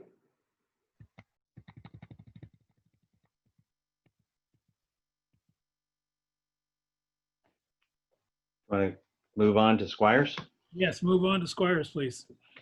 Okay, so similar story, similar time frame. The 2 projects have been somewhat on the same schedule. So this was in the upper right is the original concept that was part of the bond measure back in 2016. Subsequently going to the 30% design and then 60 and 90. So here, again, there's a focus on getting the public access out to the Sammamish River and Swamp Creek with hand carry boating facility and launching and use opportunities there, but also a pretty substantial habitat enhancement element here. This is a much larger park. I think we've got 1.5 acres of park improvements and about 4 acres of habitat enhancements. So majority of the area that we see here and then out onto the peninsula. So this was the original concept that then was refined down to the concept you see here on the bottom right at the 30% design. And the main transition between these two was really getting more into the details, again, collecting information, working with the various regulatory agencies to ensure that we were maximizing habitat enhancement, but also being able to provide access for the public to get out into the peninsula out here. So there's a bridge crossing Swamp Creek. There's a bridge crossing the entrance into the lagoon. There's the 2 floats here for the hand carry launch, a big concrete plaza, boardwalks out connecting into these viewpoints and along Swamp Creek and out on the peninsula. Of course, improved parking here at the site, and then access with boat storage here, and then access down into this plaza to get access into the lagoon and then out into the river and Swamp Creek there. And then a trail network through here too to interconnect back over to the existing property that's currently in use down at the dock there and the boat facility.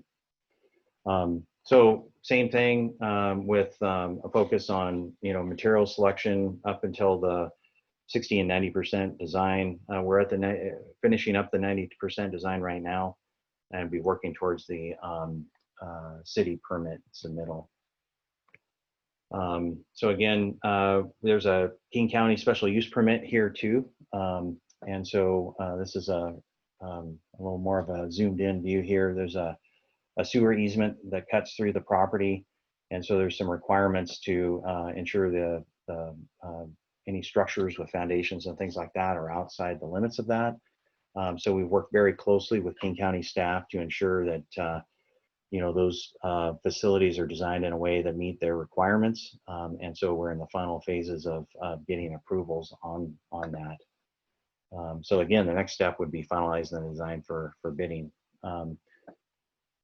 Let's see here. So some of the major changes, they weren't major, but refinements anyway, since the last time you all were briefed back in February, was stormwater improvements up here. There's a couple different options that we looked at. Really, it's being able to route some of the stormwater off the parking lot and some of the hardscape here over into here, have it infiltrate here, and only during more major storms have that then once treated would come out into the lagoon. But the idea is that it'll be infiltrated here, blended into the natural landscape here as a improvement on water quality. And then over here was the boardwalk. This is an elevation of the boardwalk. The King County sewer line easements here. And so one of the requirements here was to have the foundation outside that sewer line easement limit that's shown here. These are the piles supporting the boardwalk. And so this is a removable section of boardwalk that we've designed, so that in the event that there sometime in the future, if the county needed to do some maintenance work within that easement, this could be detached, set to the side. They could come in and do the work, and then put the boardwalk back in place. So we've worked closely with King County staff on working through the details of that. One other small change was some reduced parking here. A couple parking stalls had to be removed to make sure we better protect some of the existing trees. That was one of the critical components. You can see there's a row of trees in here. These are that line of cedars. We're retaining as many of those trees as possible, including a clump here in the parking lot. So we had to remove a couple stalls to make sure those would survive. And as part of retaining these trees too, I think we mentioned back in February, there was some slight realignment of the boardwalk away from those trees that would enhance protection of the trees and some created wetlands that we're going to build in here as part of the habitat enhancements. So this is all elevated boardwalk in here, connecting again to a bridge here and here, and then a viewpoint at two locations on Sammamish River, and then one viewing station here on Swamp Creek. So this was that bridge that was just shown there across the lagoon. This is a bowstring bridge. The vertical distance here is about 10 feet. So this was selected in order to give a little more visual kind of aesthetics to the look. The two bridges would be similar. It's going to be weathering steel, so no painting on this. So it'll be a natural looking kind of steel color, similar to what you see here. The boardwalks will have galvanized guardrail and bowl rail, depending on location, and galvanized framing structure underneath. And then this is one of the plaza picnic shelter structures here that you see that would be over on the edge. So again, public art integration, we saw this before. This is something we've been working closely with the artist, how to incorporate that into our design, from some stamping again on the concrete here at the plaza. Again, this is the boardwalk here, so there'd be a theme of two different colors of grading. So this is all graded to be open light down to the ground and wetlands underneath. Then there would be some variation in guardrails, some engraved top rails, some would be just natural, some coloration difference. And then this is one of the ideas that came forward was some bird blinds for the viewing. So those would be in these three viewpoints that I mentioned before. And then some steel screening here on the edge. This is the boat storage coming from the parking lot and then coming down to the plaza. There'd be some screening there as well, and then concrete stamping. So some similar aspects to log boom, but a little bit different theme with more of a passive nature viewing area. And so again, we'll be incorporating these into our final design for bidding. Same story on the permitting, on the agencies that we had to work with. The status is we have received the City Shoreline Master Program and SEPA. I think on June, the final decision from Ecology came through, so that was good news. The Army Corps of Engineers permit, Ecology and WDFW are still pending. We have regular conversations with them to stay abreast of any questions that they have, and continuing communication with Muckleshoot Indian Tribe. So originally we had estimated from the time of application, because this is a larger project with more in-water construction components to it, that it would take a little bit longer to get the permits than log boom. So there was an estimated 18 to 24 month duration on the permit. So an 18-month duration would put us in October, so this fall of 2020. And then in our schedule, we built in a 24-month duration for the completion of the project. And so that would be in April. So it's looking like we're still on schedule for that, anticipating to get those permits probably sometime between October and April. And then again, the city building and engineering permit we'll be submitting on here probably in August when the 90% is completed. And again, that we're anticipating that'll probably take 4 to 6 months as well. A cost update, again, back in 2019, the council approved budget was around 7.9 million. Our current project cost is 8.2. That's similar to what we reported back in February. So there's about 300,000 over the budget. There's still some design refinements to be conducted between 90 and 100%. We still have some design contingency. As we go from 90 to 100%, that contingency will get removed. And again, considerations similar to log boom, but here there's some other construction that will occur. And we've got a number of piles that will need to be driven for the bridge as well as for the boardwalk. Anytime you're dealing with installed piles, even though we have good geotechnical information, there's always the chance of variability along a very long length of boardwalk. So there is some chance of changing conditions there, but we're incorporating that into our design as contingencies and contingency planning for that into the contract. And then just out of the ordinary type thing, you know, steel price fluctuations, there isn't any major concern right now, but in the past there's been some tariffs and things like that that have come up. So that's something to just be aware of. And again, the winter work windows, there's a short window in the summer. Most likely this project will need a better part of the so-called fall winter work window. That would be starting November and run through February. And I guess I got ahead of myself a little bit there, but schedule, again, regulatory permits anticipated likely early 2021, latest in the spring. Finishing up the design for bid documents at the end of this year. That way in your good position, once the permits do come in, you can go to bid in the spring. Construction then would likely start late summer, early fall 2021, and then run all the way through into April of 2022. So that's the kind of better case scenario. The original plan scenario had the construction being completed in 2023. So if we stay on track, there's a possibility it could be completed approximately a year ahead of schedule. But if permits take longer, then that may put us into the contingency year and for completion in 2023. Hand it over to you, Maureen. Okay. All right. Before I entertain questions, the one thing I just to speak to this issue, since it already came up for log boom, all of the boardwalk, the trails, the access to the water is ADA accessible. That's partly a requirement that we've had to meet for our grant agencies. And again, we did it at log boom, we're doing it here. Just wanted to make sure that was clear.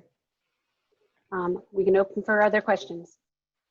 All right, Councilmember Curtis. So is in-water work the same as the fish window? Yes. Yes. Okay, and so it sounds like I'm hearing a summer work window and a winter work window, and I haven't heard that in relationship to our Sammamish Bridge project. All I've heard is summer fish window. So is there something I'm confused on? Jane, I'll let you answer that question. So for this specific project site off Swamp Creek and the lagoon, there is a late fall and winter work window for this specific site. So some of the work windows kind of vary depending on location. But at this specific location, there is an allowed construction window outside the summer. Okay, thank you. You'd mentioned pilings for the walkways and for the bridges. How deep are those pilings expected to go? For the bridges, they're fairly deep. We earlier this year in January, we were able to get out there and get a small portable drill rig in there to get a better idea of the soil conditions that helped refine the design of those. And if I remember right, those piles are probably a good, 65 to 75 foot in length. They're much longer piles. And then on the boardwalk, I'd refer to those as micro piles. They're smaller diameter, 6 to 8 inch diameter, and they're much shorter. They're on the order of 15 to 25 feet, depending on location and the soil conditions along the length of the boardwalk. Okay, thank you. Any other questions? Seeing none, this was just basically a report to us, correct? Correct. All right, thank you. Let's move on then. The next one is to authorize the city manager to enter into an agreement with Diversified for audio-visual upgrades in the council chambers and community room. Miss Gregory, are you with us? You are.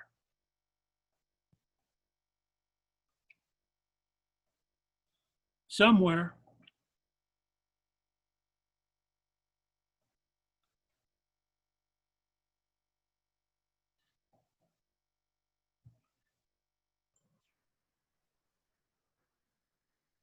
Tila, is Joanne with us? She, oh, here she is. I've been jabbering around all along, and you guys. So we have. Mic was off, right? Right, of course. It's been a while. It's been off for hours.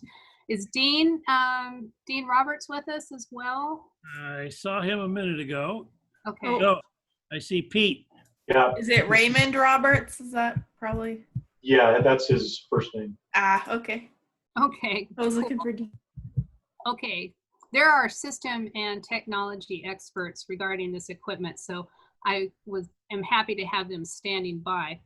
And before we get started, speaking of technology, if you remember a couple weeks ago, the system shut down about 11:10, and the council meeting ended abruptly. So I want to let you know that tonight, again, we have a hard stop, but it's not till 3 a.m. Okay. So I'm giving you warning, 3 a.m., the system's going to shut down for maintenance. Meeting could still be going, so. Do you think we can beat that deadline? I don't know. It's going to be close. Okay. All right. Well, at least we have some warning. All right. Well, good evening, Mayor and Council. Thank you, Pete Monito and Dean Roberts, for joining me in this presentation. No problem. So, Mayor and Council, as you know, we have been experiencing technology challenges and operational problems over the last several years. And so as the audio video equipment in the chambers and the community room is aged and broken down from time to time. And we continue to patch and band-aid those issues as they come up. And most of the equipment too operates on an analog basis rather than digitally. So it's really unacceptable to cause the public to deal with unreliable technology and be frustrated by the occasional loss of meeting documentation. And some of the specific issues that we've been experiencing over time are listed on the first page of the agenda bill. So late last year, Kelly Chellen, the city clerk, and I were directed by the city manager to consider the remedy of these issues to be a high priority. So after we deliberated about process, we discovered that there were 2 reputable contractors on the Washington State Department of Enterprise Services roster for this work, which allows us to piggyback off those rosters without necessarily going out for bid on our own. We deliberately chose to receive proposals from both companies, which are Diversified and then also Avidex, so that we could compare and contrast the recommendations and receive 2 points of views as to the best solution for our council chamber.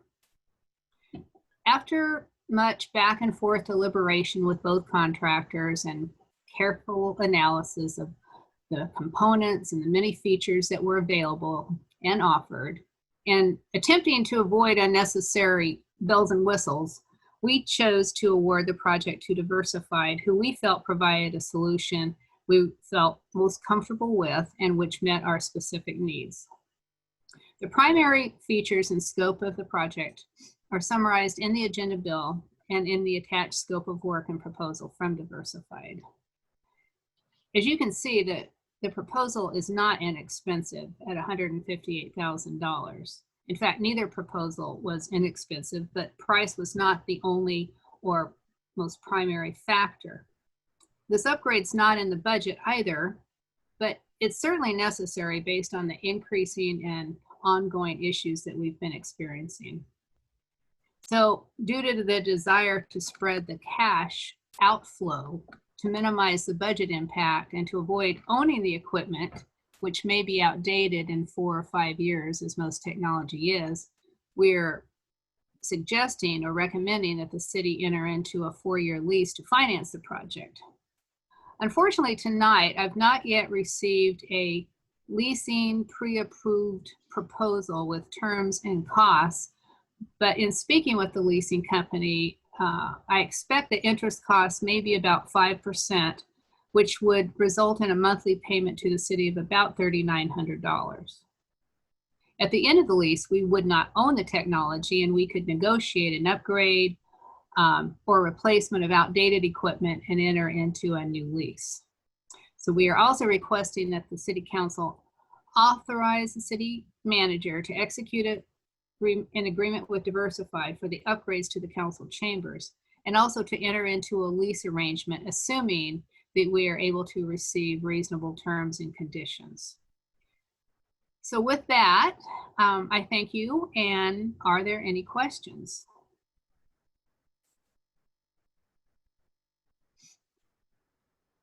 Councilmember Srebnick. Just a quick one.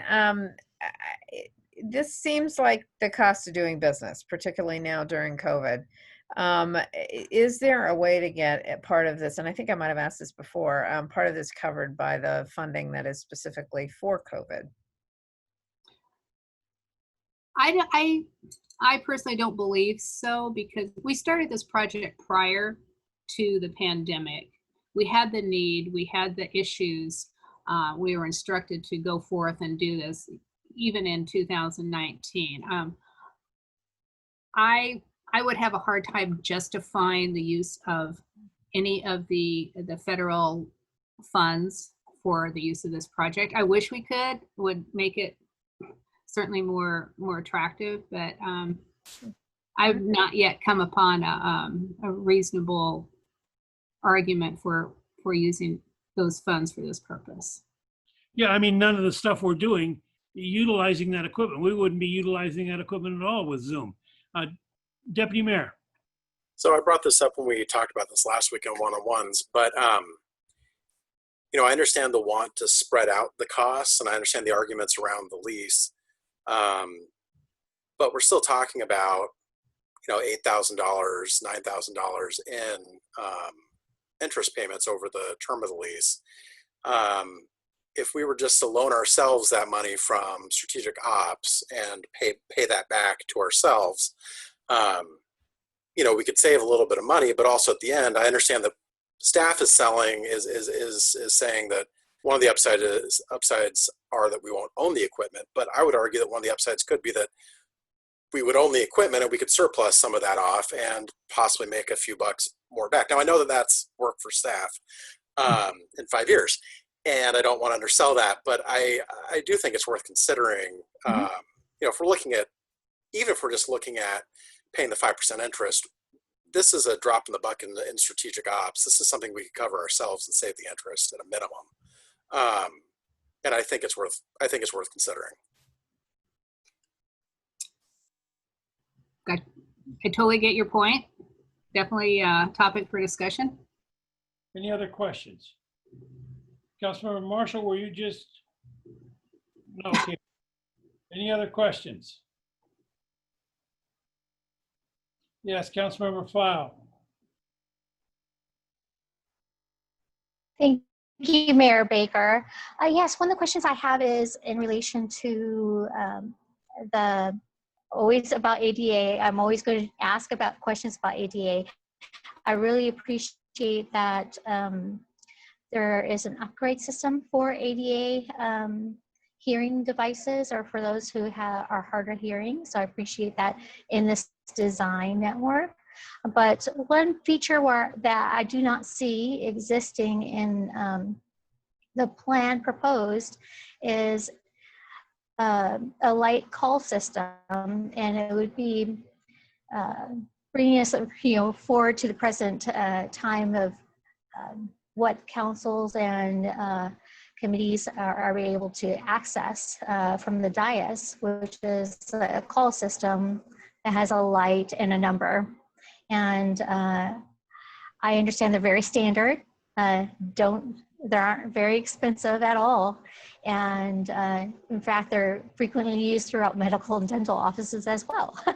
So, and clinics. So looking at this civil aspect, I think it would be a very helpful addition to be able to indicate there's a council comment by signaling a light call. It's just a little push button system with a red and green light as well. I had raised this idea to Kelly earlier, and I don't know, I haven't seen it brought into the picture, but it's pretty standard. It'd be nice to be able to have such a feature, and it'd be easier for both, our mayor and deputy mayor to know who has a question or a comment. Thank you. Deputy Mayor? When I was at National League of Cities last year, I actually came across I think it was a Shore booth, and they had some really interesting wireless microphones that both had a raise your hand function as well as vote taking function also. So you could press green or red and tally votes to a tally board or feed it to the clerk's office, that sort of thing.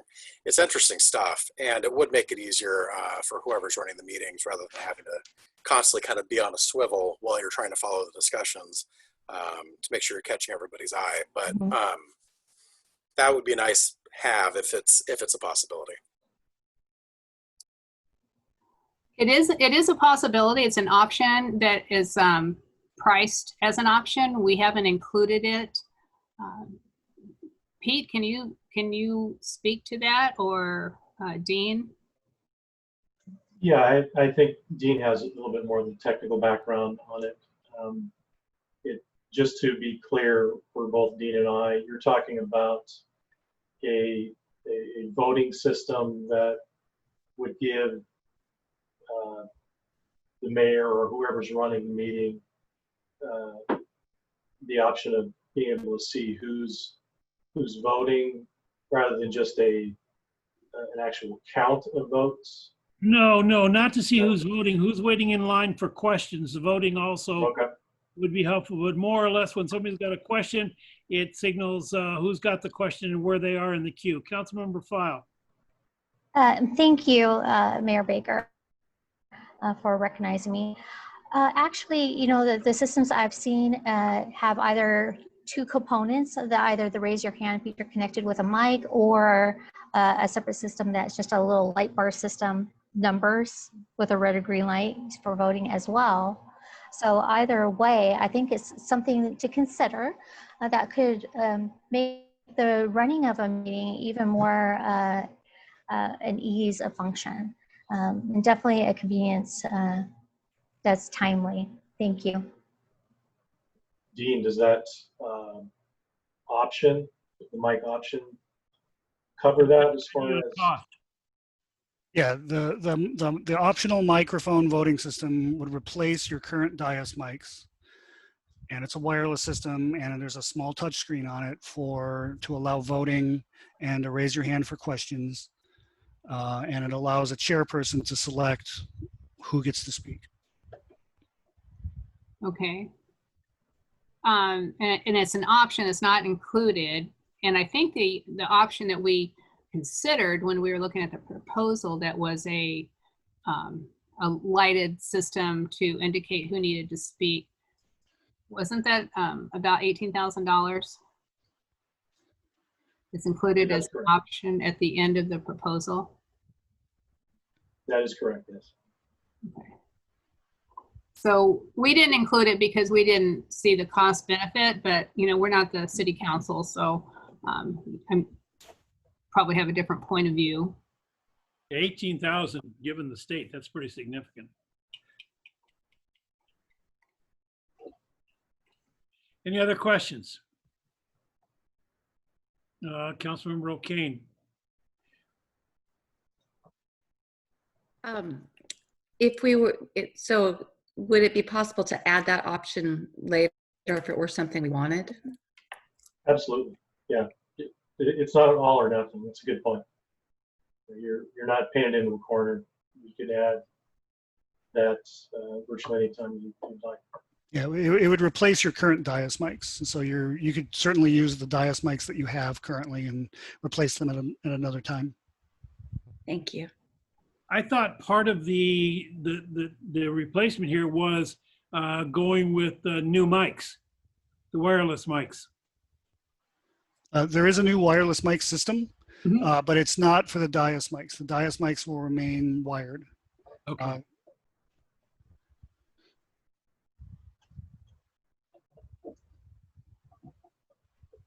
Any other questions? All right.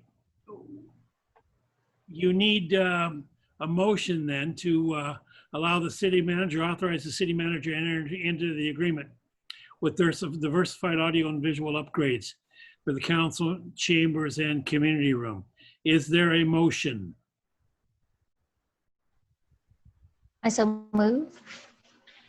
I'll make the motion. Is there a second? Moved and seconded. Miss Gregory, you had something. I was hoping that you would resolve the financing of outright purchase versus lease. I mean, it's an interesting thing to consider. So I didn't hear any follow-up. We do have a motion and a second. We can go this as amendment to a purchase instead of a lease. Councilmember File? I was just going to add that because technology does change so rapidly and so fast, North Shore School District did something like this recently, just about a year ago, and it's not unheard of. And they have found it to save them quite a bit already. So it's something for us to consider. We all know how fast our phones get outdated. We know how fast our TV connections now get outdated. We have a very patched system as it is that doesn't serve all people. So I would suggest that we go into a lease option versus the purchase option. So if I understand you, you want to go with the lease option? Councilmember File?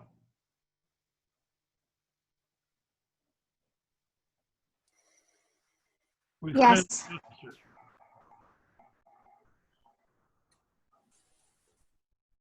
What's that? I'm missing. Councilmember Shrubnik? I think she's saying yes, but and I think the original proposal from Joanne is the lease option. So I mean, unless we're changing that, that is the motion on the floor. Well, the deputy mayor brought up a good point about us paying, but right. I was just tossing it out there as a discussion item. Nobody else seemed to bite. That's fine. Councilmember Curtis? I was going to say, I'm inclined to stick with the lease option. All right, lease option. So the motion on the table then is to authorize the city manager to enter into this agreement, and it would be a lease agreement. Is that correct, Ms. Gregory? Yes, and we would bring the lease agreement back to the council for approval. You know, I'm making the assumption that it's going to have reasonable terms. It's not going to be an outrageous interest rate, et cetera. So we're authorizing the city manager to enter into an agreement with Diversified Audiovisual for the chambers, and you're going to bring back the lease agreement to us at a later date, correct? If you would like that, yes, I would prefer that. All But right. they would pursue that in context. Councilmember O'Kane? I apologize for the late question. For the 18,000 for the wireless mics with the higher functionality, how much would that add to our monthly payment, just as a ballpark?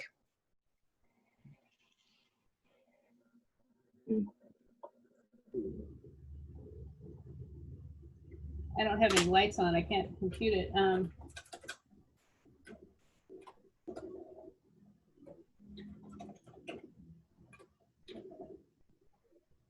Probably $400. Thank you. All right, so there's a motion on the table. Any further questions? Clerk, please take the roll. Councilmember Curtis. Yes. Councilmember Shrubnik. Yes. Councilmember O'Kane. Yes. Mayor Baker. Yes. Councilmember Marshall. Yes. Deputy Mayor Herbig. Yes. Councilmember File. Yes. Pass. 7-0. Okay. Next item on the agenda is to receive and file the June 2020 financial report for the city of Kenmore. Ms. Gregory. Thank you. I'm still here. I'm pulling up my comments here. And you have the agenda bill with all the charts and graphs. So yeah, this is the end of the second quarter of 2020, and what a crazy quarter it's been. I've never experienced one like it.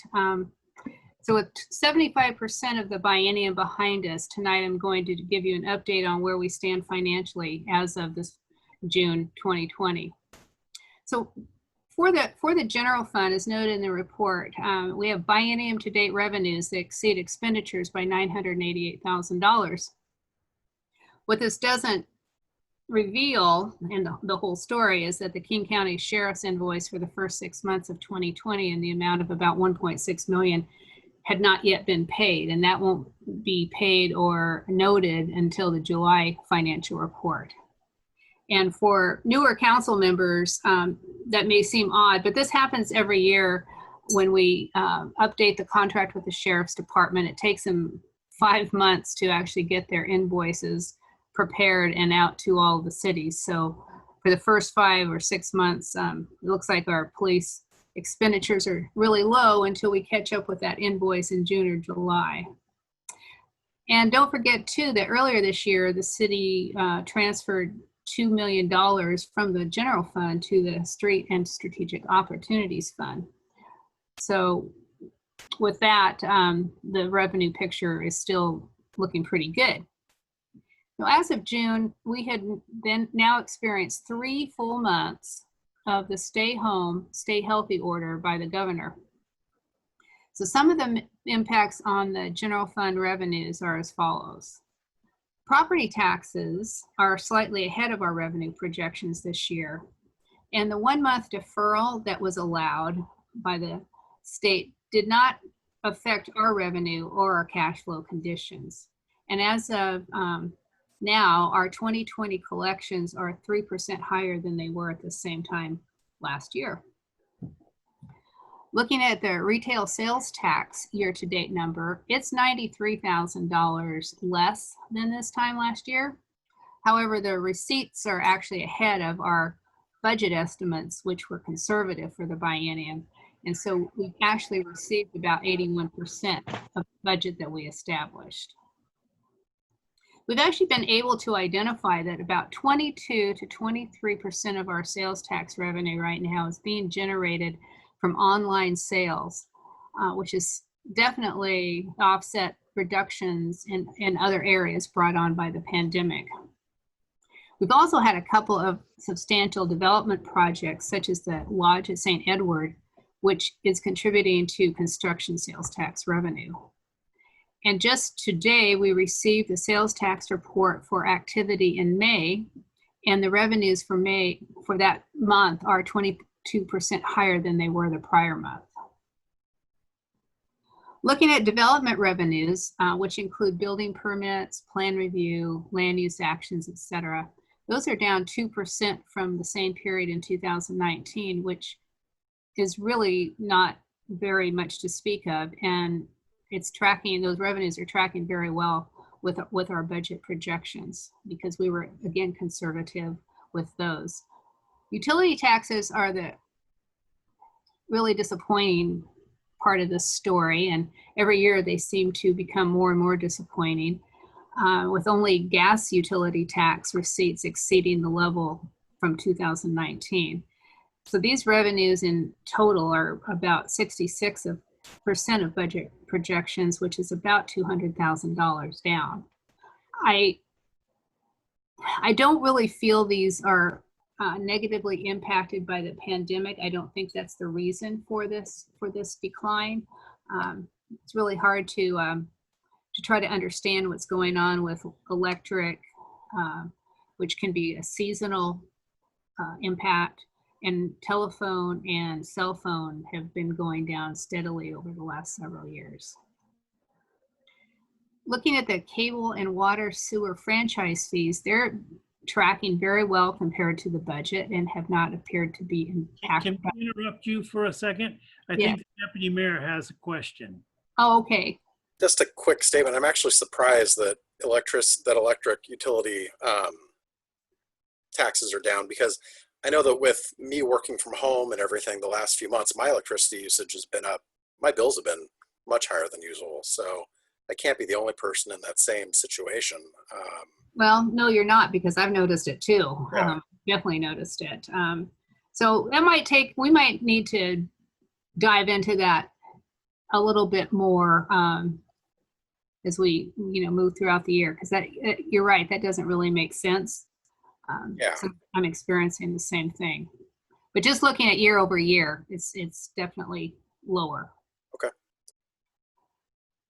So overall, the total general fund revenues are at 74.5% of the revenue budget, which is good.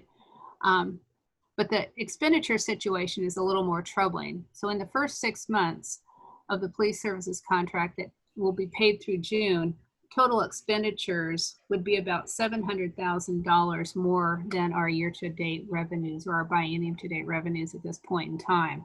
So in essence, we're kind of running a deficit a little bit, and hopefully by the end of the year that will correct itself, because we'll receive our second half of property tax revenues in October. But it's a little bit unusual for us. So holding the line on our discretionary spending going forward is going to continue to be critical through the remainder of the year.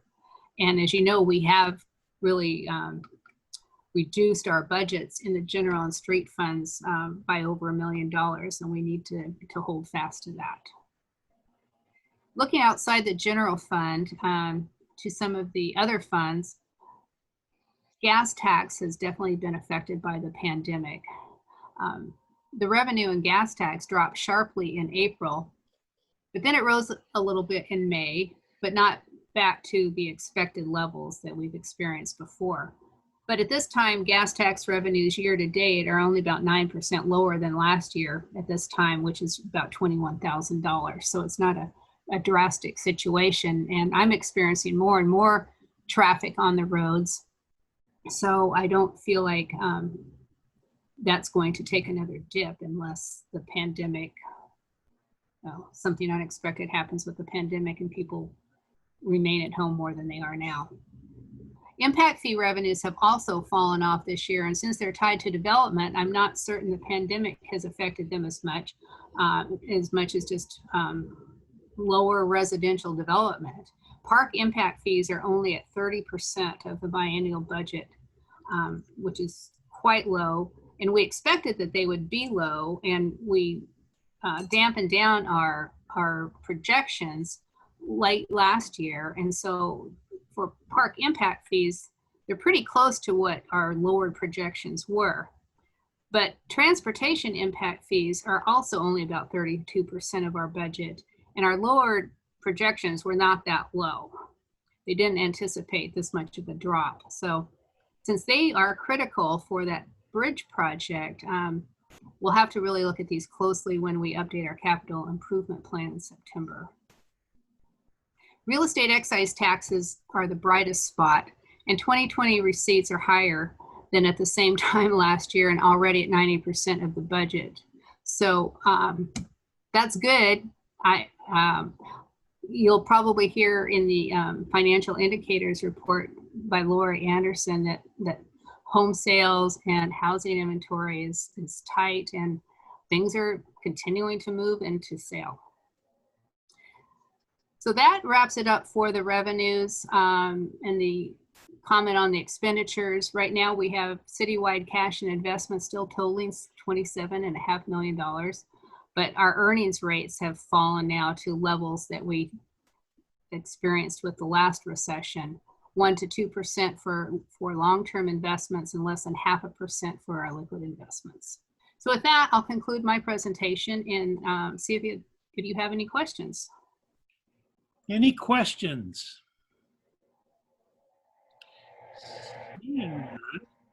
I will entertain a motion to receive and file the June 2020 financial report.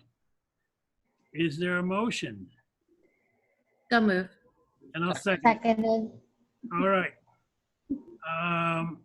If there are no questions, let's do a roll call, Tila.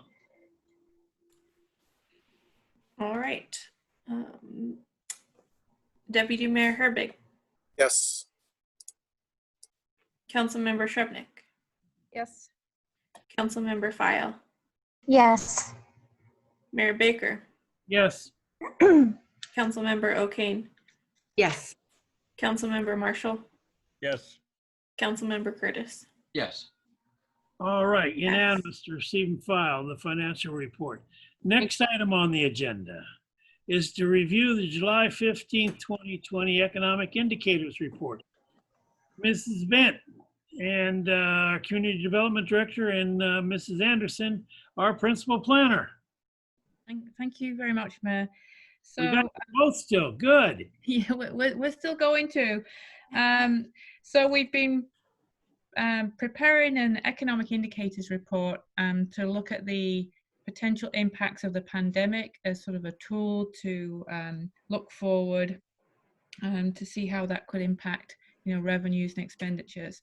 Laurie gave you a report probably in early June, and she's been giving periodic updates to the management team. The full report was included in your packet, and Laurie has a very brief PowerPoint to just highlight, I guess, some of the highlights from that report. So if it's okay, Mayor, I would like to ask Laurie to share her screen. Yes, please. Okay.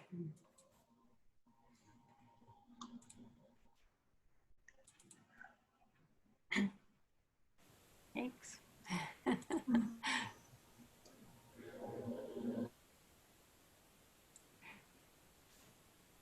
There we go.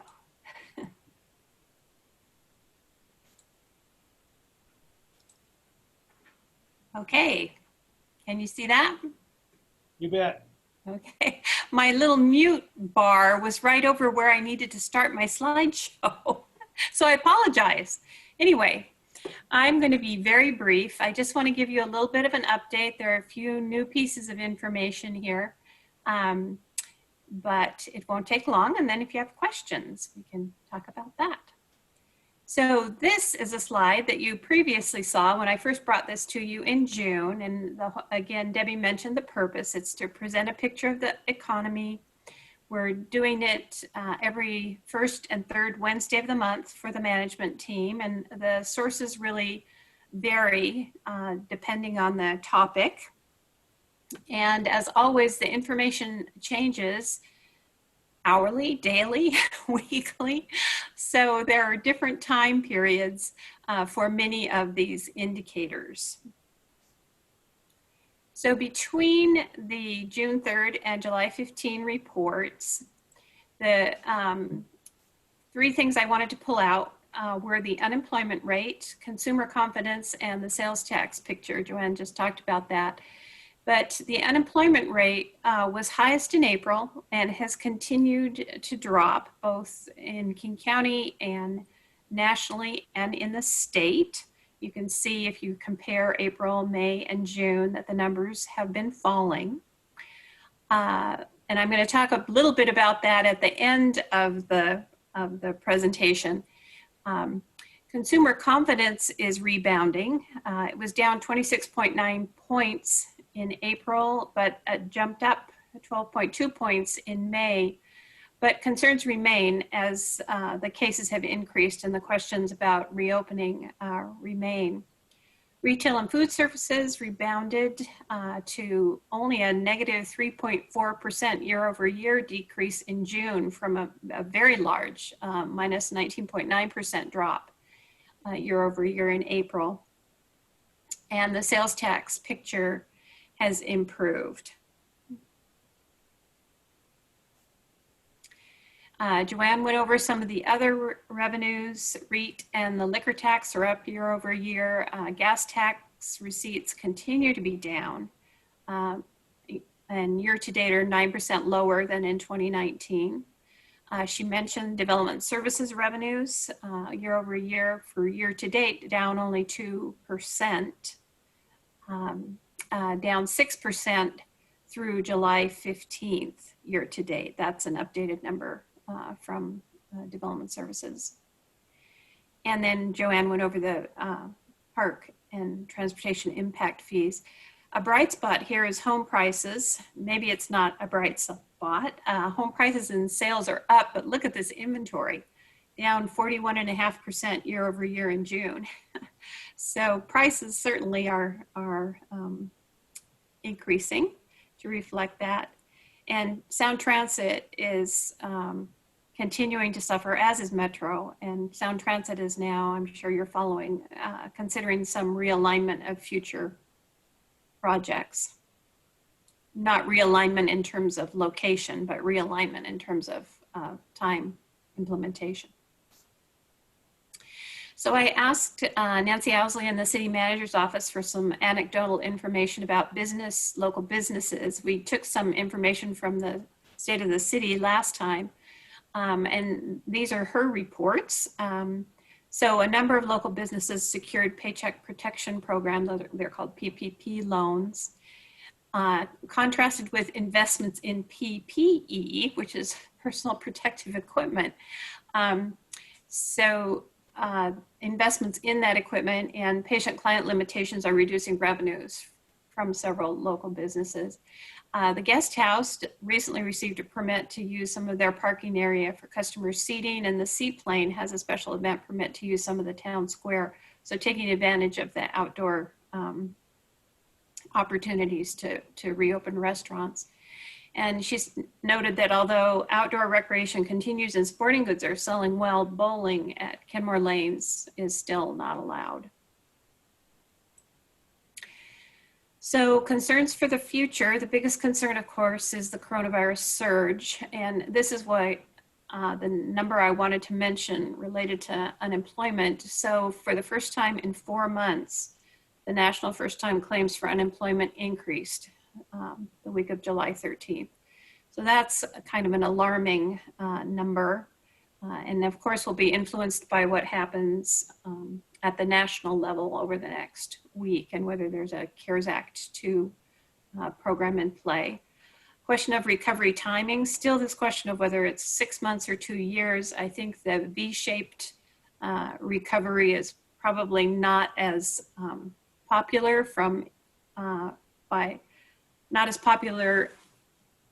by economists at this point. They're talking more about maybe a Nike swoosh. I read a story that compared the recovery to a Nike swoosh.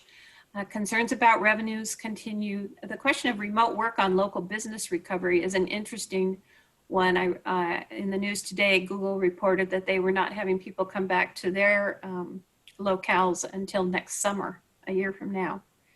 And that's the kind of thing that really impacts other local businesses that serve those employees. Rental assistance at the state level, the eviction moratorium was extended. Loan defaults, this is a big one. In that July 15th report, I noted that several large banks were saying they were really banking funds because they were assuming that there would be a lot of loan defaults in the coming weeks and months. And finally, just this concern about transit and what that future will hold. So there you have it. And I am happy to answer any questions you might have. So just curiosity on this economic indicators, and maybe Joanne Gregory can help with this. Marijuana sales and the tax we're receiving, is it up, down, where's it at? I don't know the answer. I don't know if Joanne does. I don't know off the top of my head. I'm sorry, but I will include it. It's ramped up really slowly. Right. And it's not one of our more outstanding revenues, but as far as increase due to the pandemic, like we saw with some liquor taxes, I don't know if that's happening, but I'll report back on that next time, or maybe Lori and I can get together and include that as well. All right. Any questions? All right. Thank you very much. You're very welcome. All right. Next item on the agenda is update on financial sustainability project in 2021 biennial budget process. Ms. Gregory. Well, thank you. I hope Rob is still around because the screen says he is. Comments as well. But anyway, we'd like to give you our proposed calendar of events as we approach our budgeting activities for 2021 and 2022. I'm still having trouble saying that. I'm just having trouble getting over the 1900s. So I don't know why 2021, 2022 is such a mouthful for me. Anyway, the staff is going to begin budgeting in earnest next week and will continue to completion through the month of August.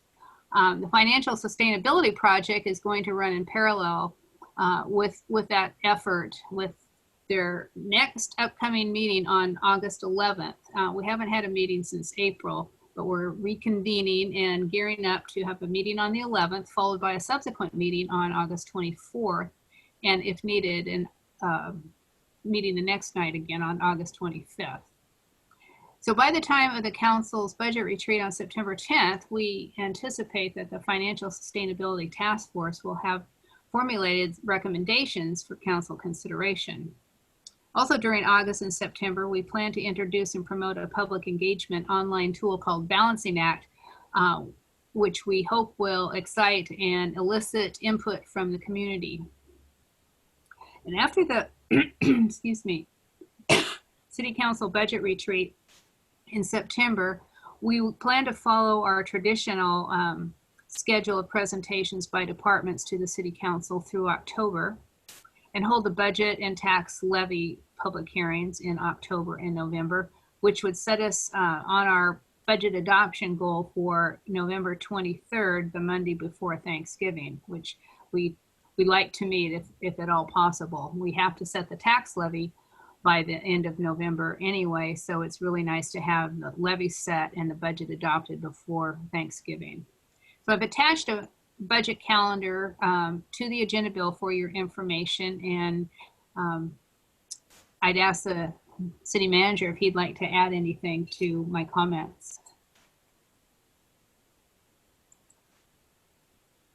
Well, he was there. There he is. He's coming back. Flashing there's his picture. Sneaking through the house and finally found a place to light. Yeah, try not to wake up everybody. Oh, it's early. Yeah, well presented, Joanne. I don't have a whole lot to add. We're grateful that the task force is willing to get up and going and get up and running again. I guess part of me is wondering, should we be restarting this with COVID? Because it's still an issue and it's still a distraction. It's kind of leveled out compared to where we were last April. But on the other hand, I feel like even more of a sense of urgency to figure out our budget because COVID has made the situation even worse. One point, one of our task force members moved to Bothell, and that was Darlene Ademba. And so excuse me, I've asked Fernell Miller to be the new committee member, the new task force member, and she's agreed to do that. Now, she doesn't live in Kenmore, but she works in Kenmore, and I thought that was enough of a connection for her to be on the task force. So I'm going to give her a crash course, bring her up to speed next week, and then hopefully she'll be able to help us with the last 3 committee meetings. And those 3 committee meetings are August 11th and 24th, and the 25th if we need one. And then the idea is to bring management partners' recommendations and task force recommendations, and perhaps even my recommendations if they're different from the other 2, forward for you to your mini budget retreat on the evening of Thursday, September 10th, I believe. So you'll have all that information and the recommendations from management partners, the task force, and me at your retreat on the 10th of September. So. All right. Do we have questions here? Really? No questions. Okay. Excuse me, Mayor Baker. Yes, you betcha. Councilmember Fowl.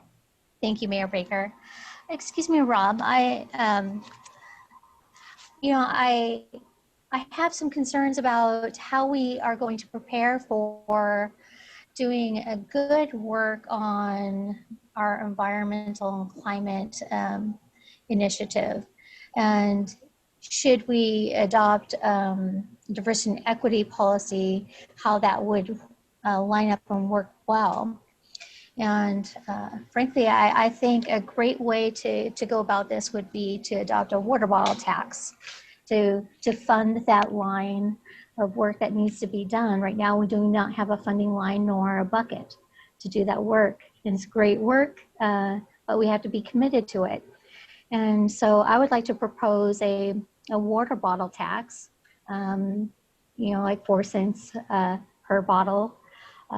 That's only can be done one way, really, I've learned through MRSC, is either statutory with the voter approval, or by introducing a tax on a utility we don't yet have a tax on. And that example would be garbage. And they're very highly connected. You see diversity and equity, as well as environment and climate control in these options. I'd like to propose this idea, but before I make a motion to do this, I would like to hear a little bit from our council on the topic. I've already talked to Rob about this in the past. So from our fellow council members, what's your opinion on this topic? I'd like to hear your input.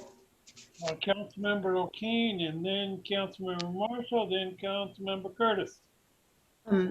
At this point, I'm curious, but I feel like at this late hour, I am not prepared enough to give enough consideration to what you're proposing. So I would love to hear more, and for us to have a really grounded conversation about this.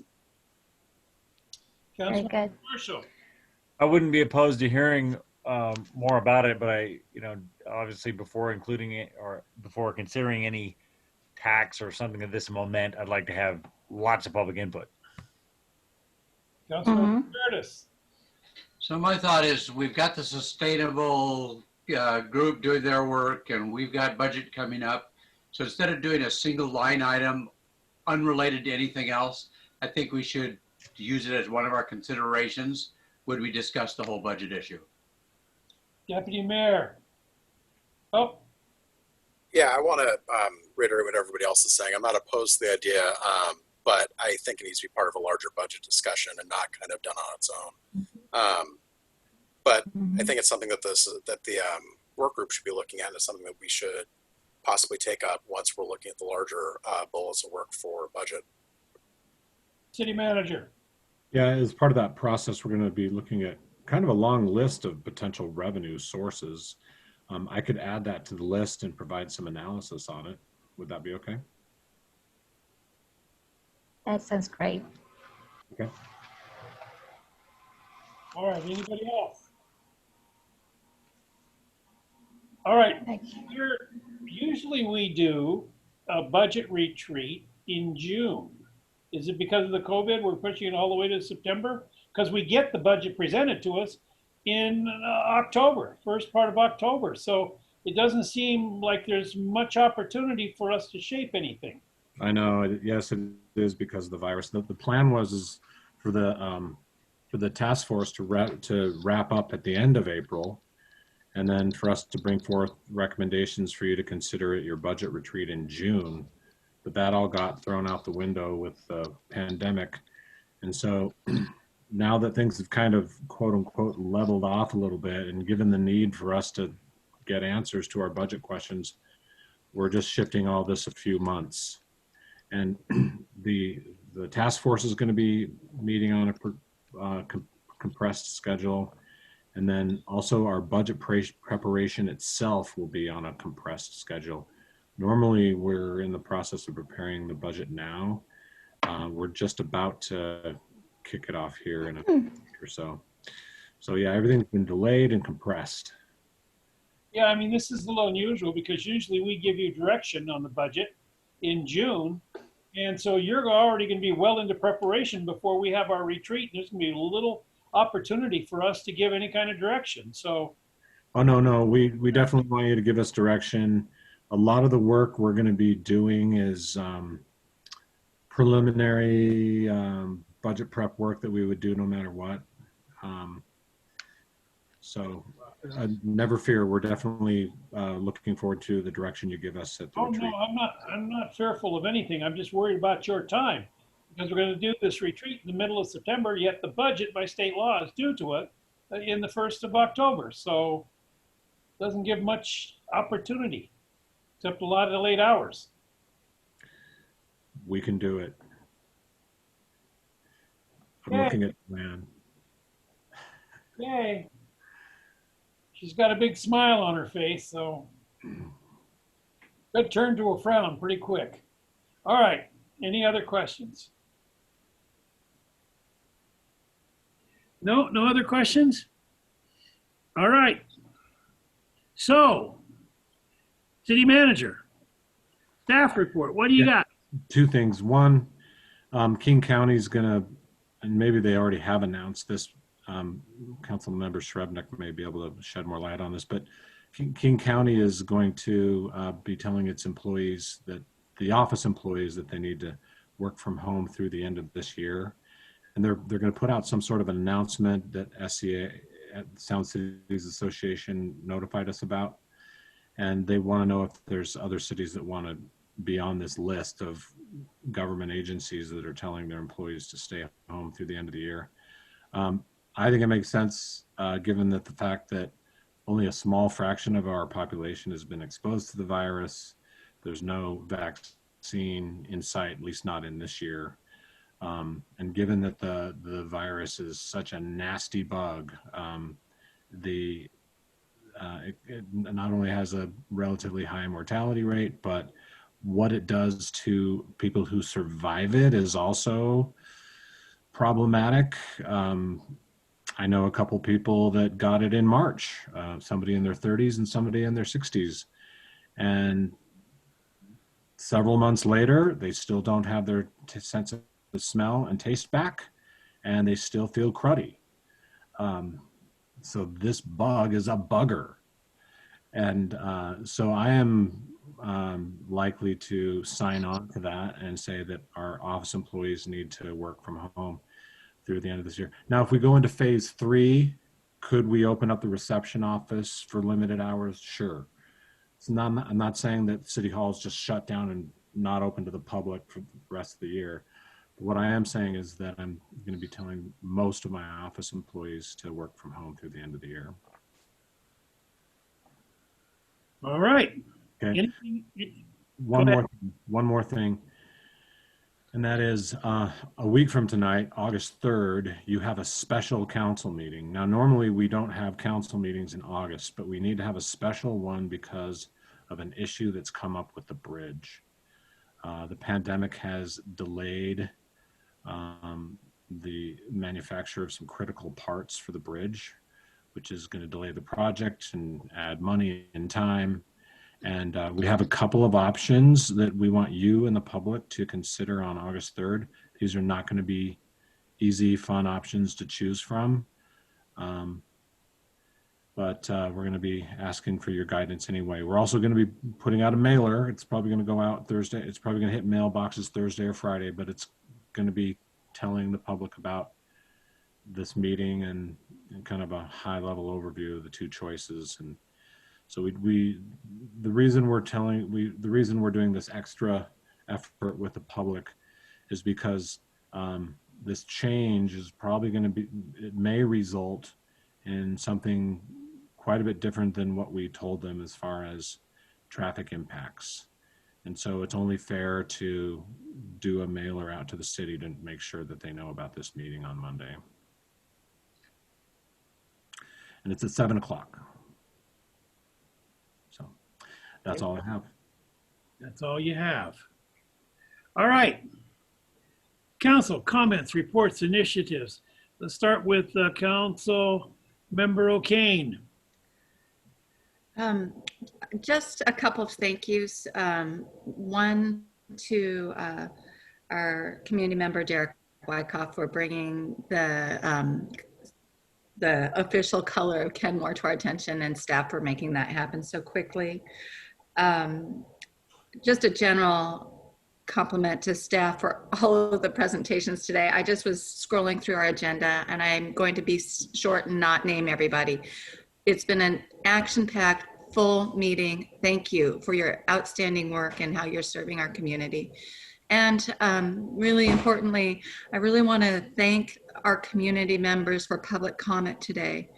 The number of people who took the time to make their voices heard, both at the beginning in citizen comments and public hearing, I just want to say your voices matter, makes a difference, and thank you. That's it. Councilmember Marshall. No report. Councilmember Curtis. Comments. One, I think we had like up to 120 people or so as participants during tonight's meeting, which is pretty fantastic. And then the second thing, I want to compliment Lori Anderson for using gold in her presentation. There you go, Councilmember Srebnick. I think the participation that we're having both in writing and during our Zoom meetings is terrific. It's better than we've ever had. I hope that that continues. Councilmember File. Thank you, Mayor Baker. I again want to thank everybody for their all your hard work. It's amazing what you pull off in the course of a week, let alone these large projects that have so many moving parts and pieces. So I thank you so much for all that hard work.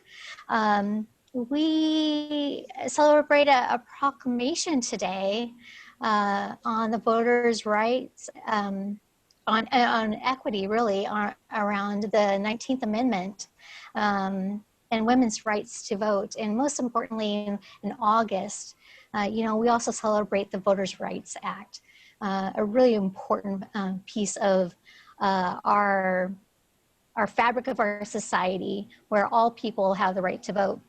And I don't want to see that overlooked. So that's August 6th, and that's a really important day. Additionally, you know, August 15th is Bee Awareness Day.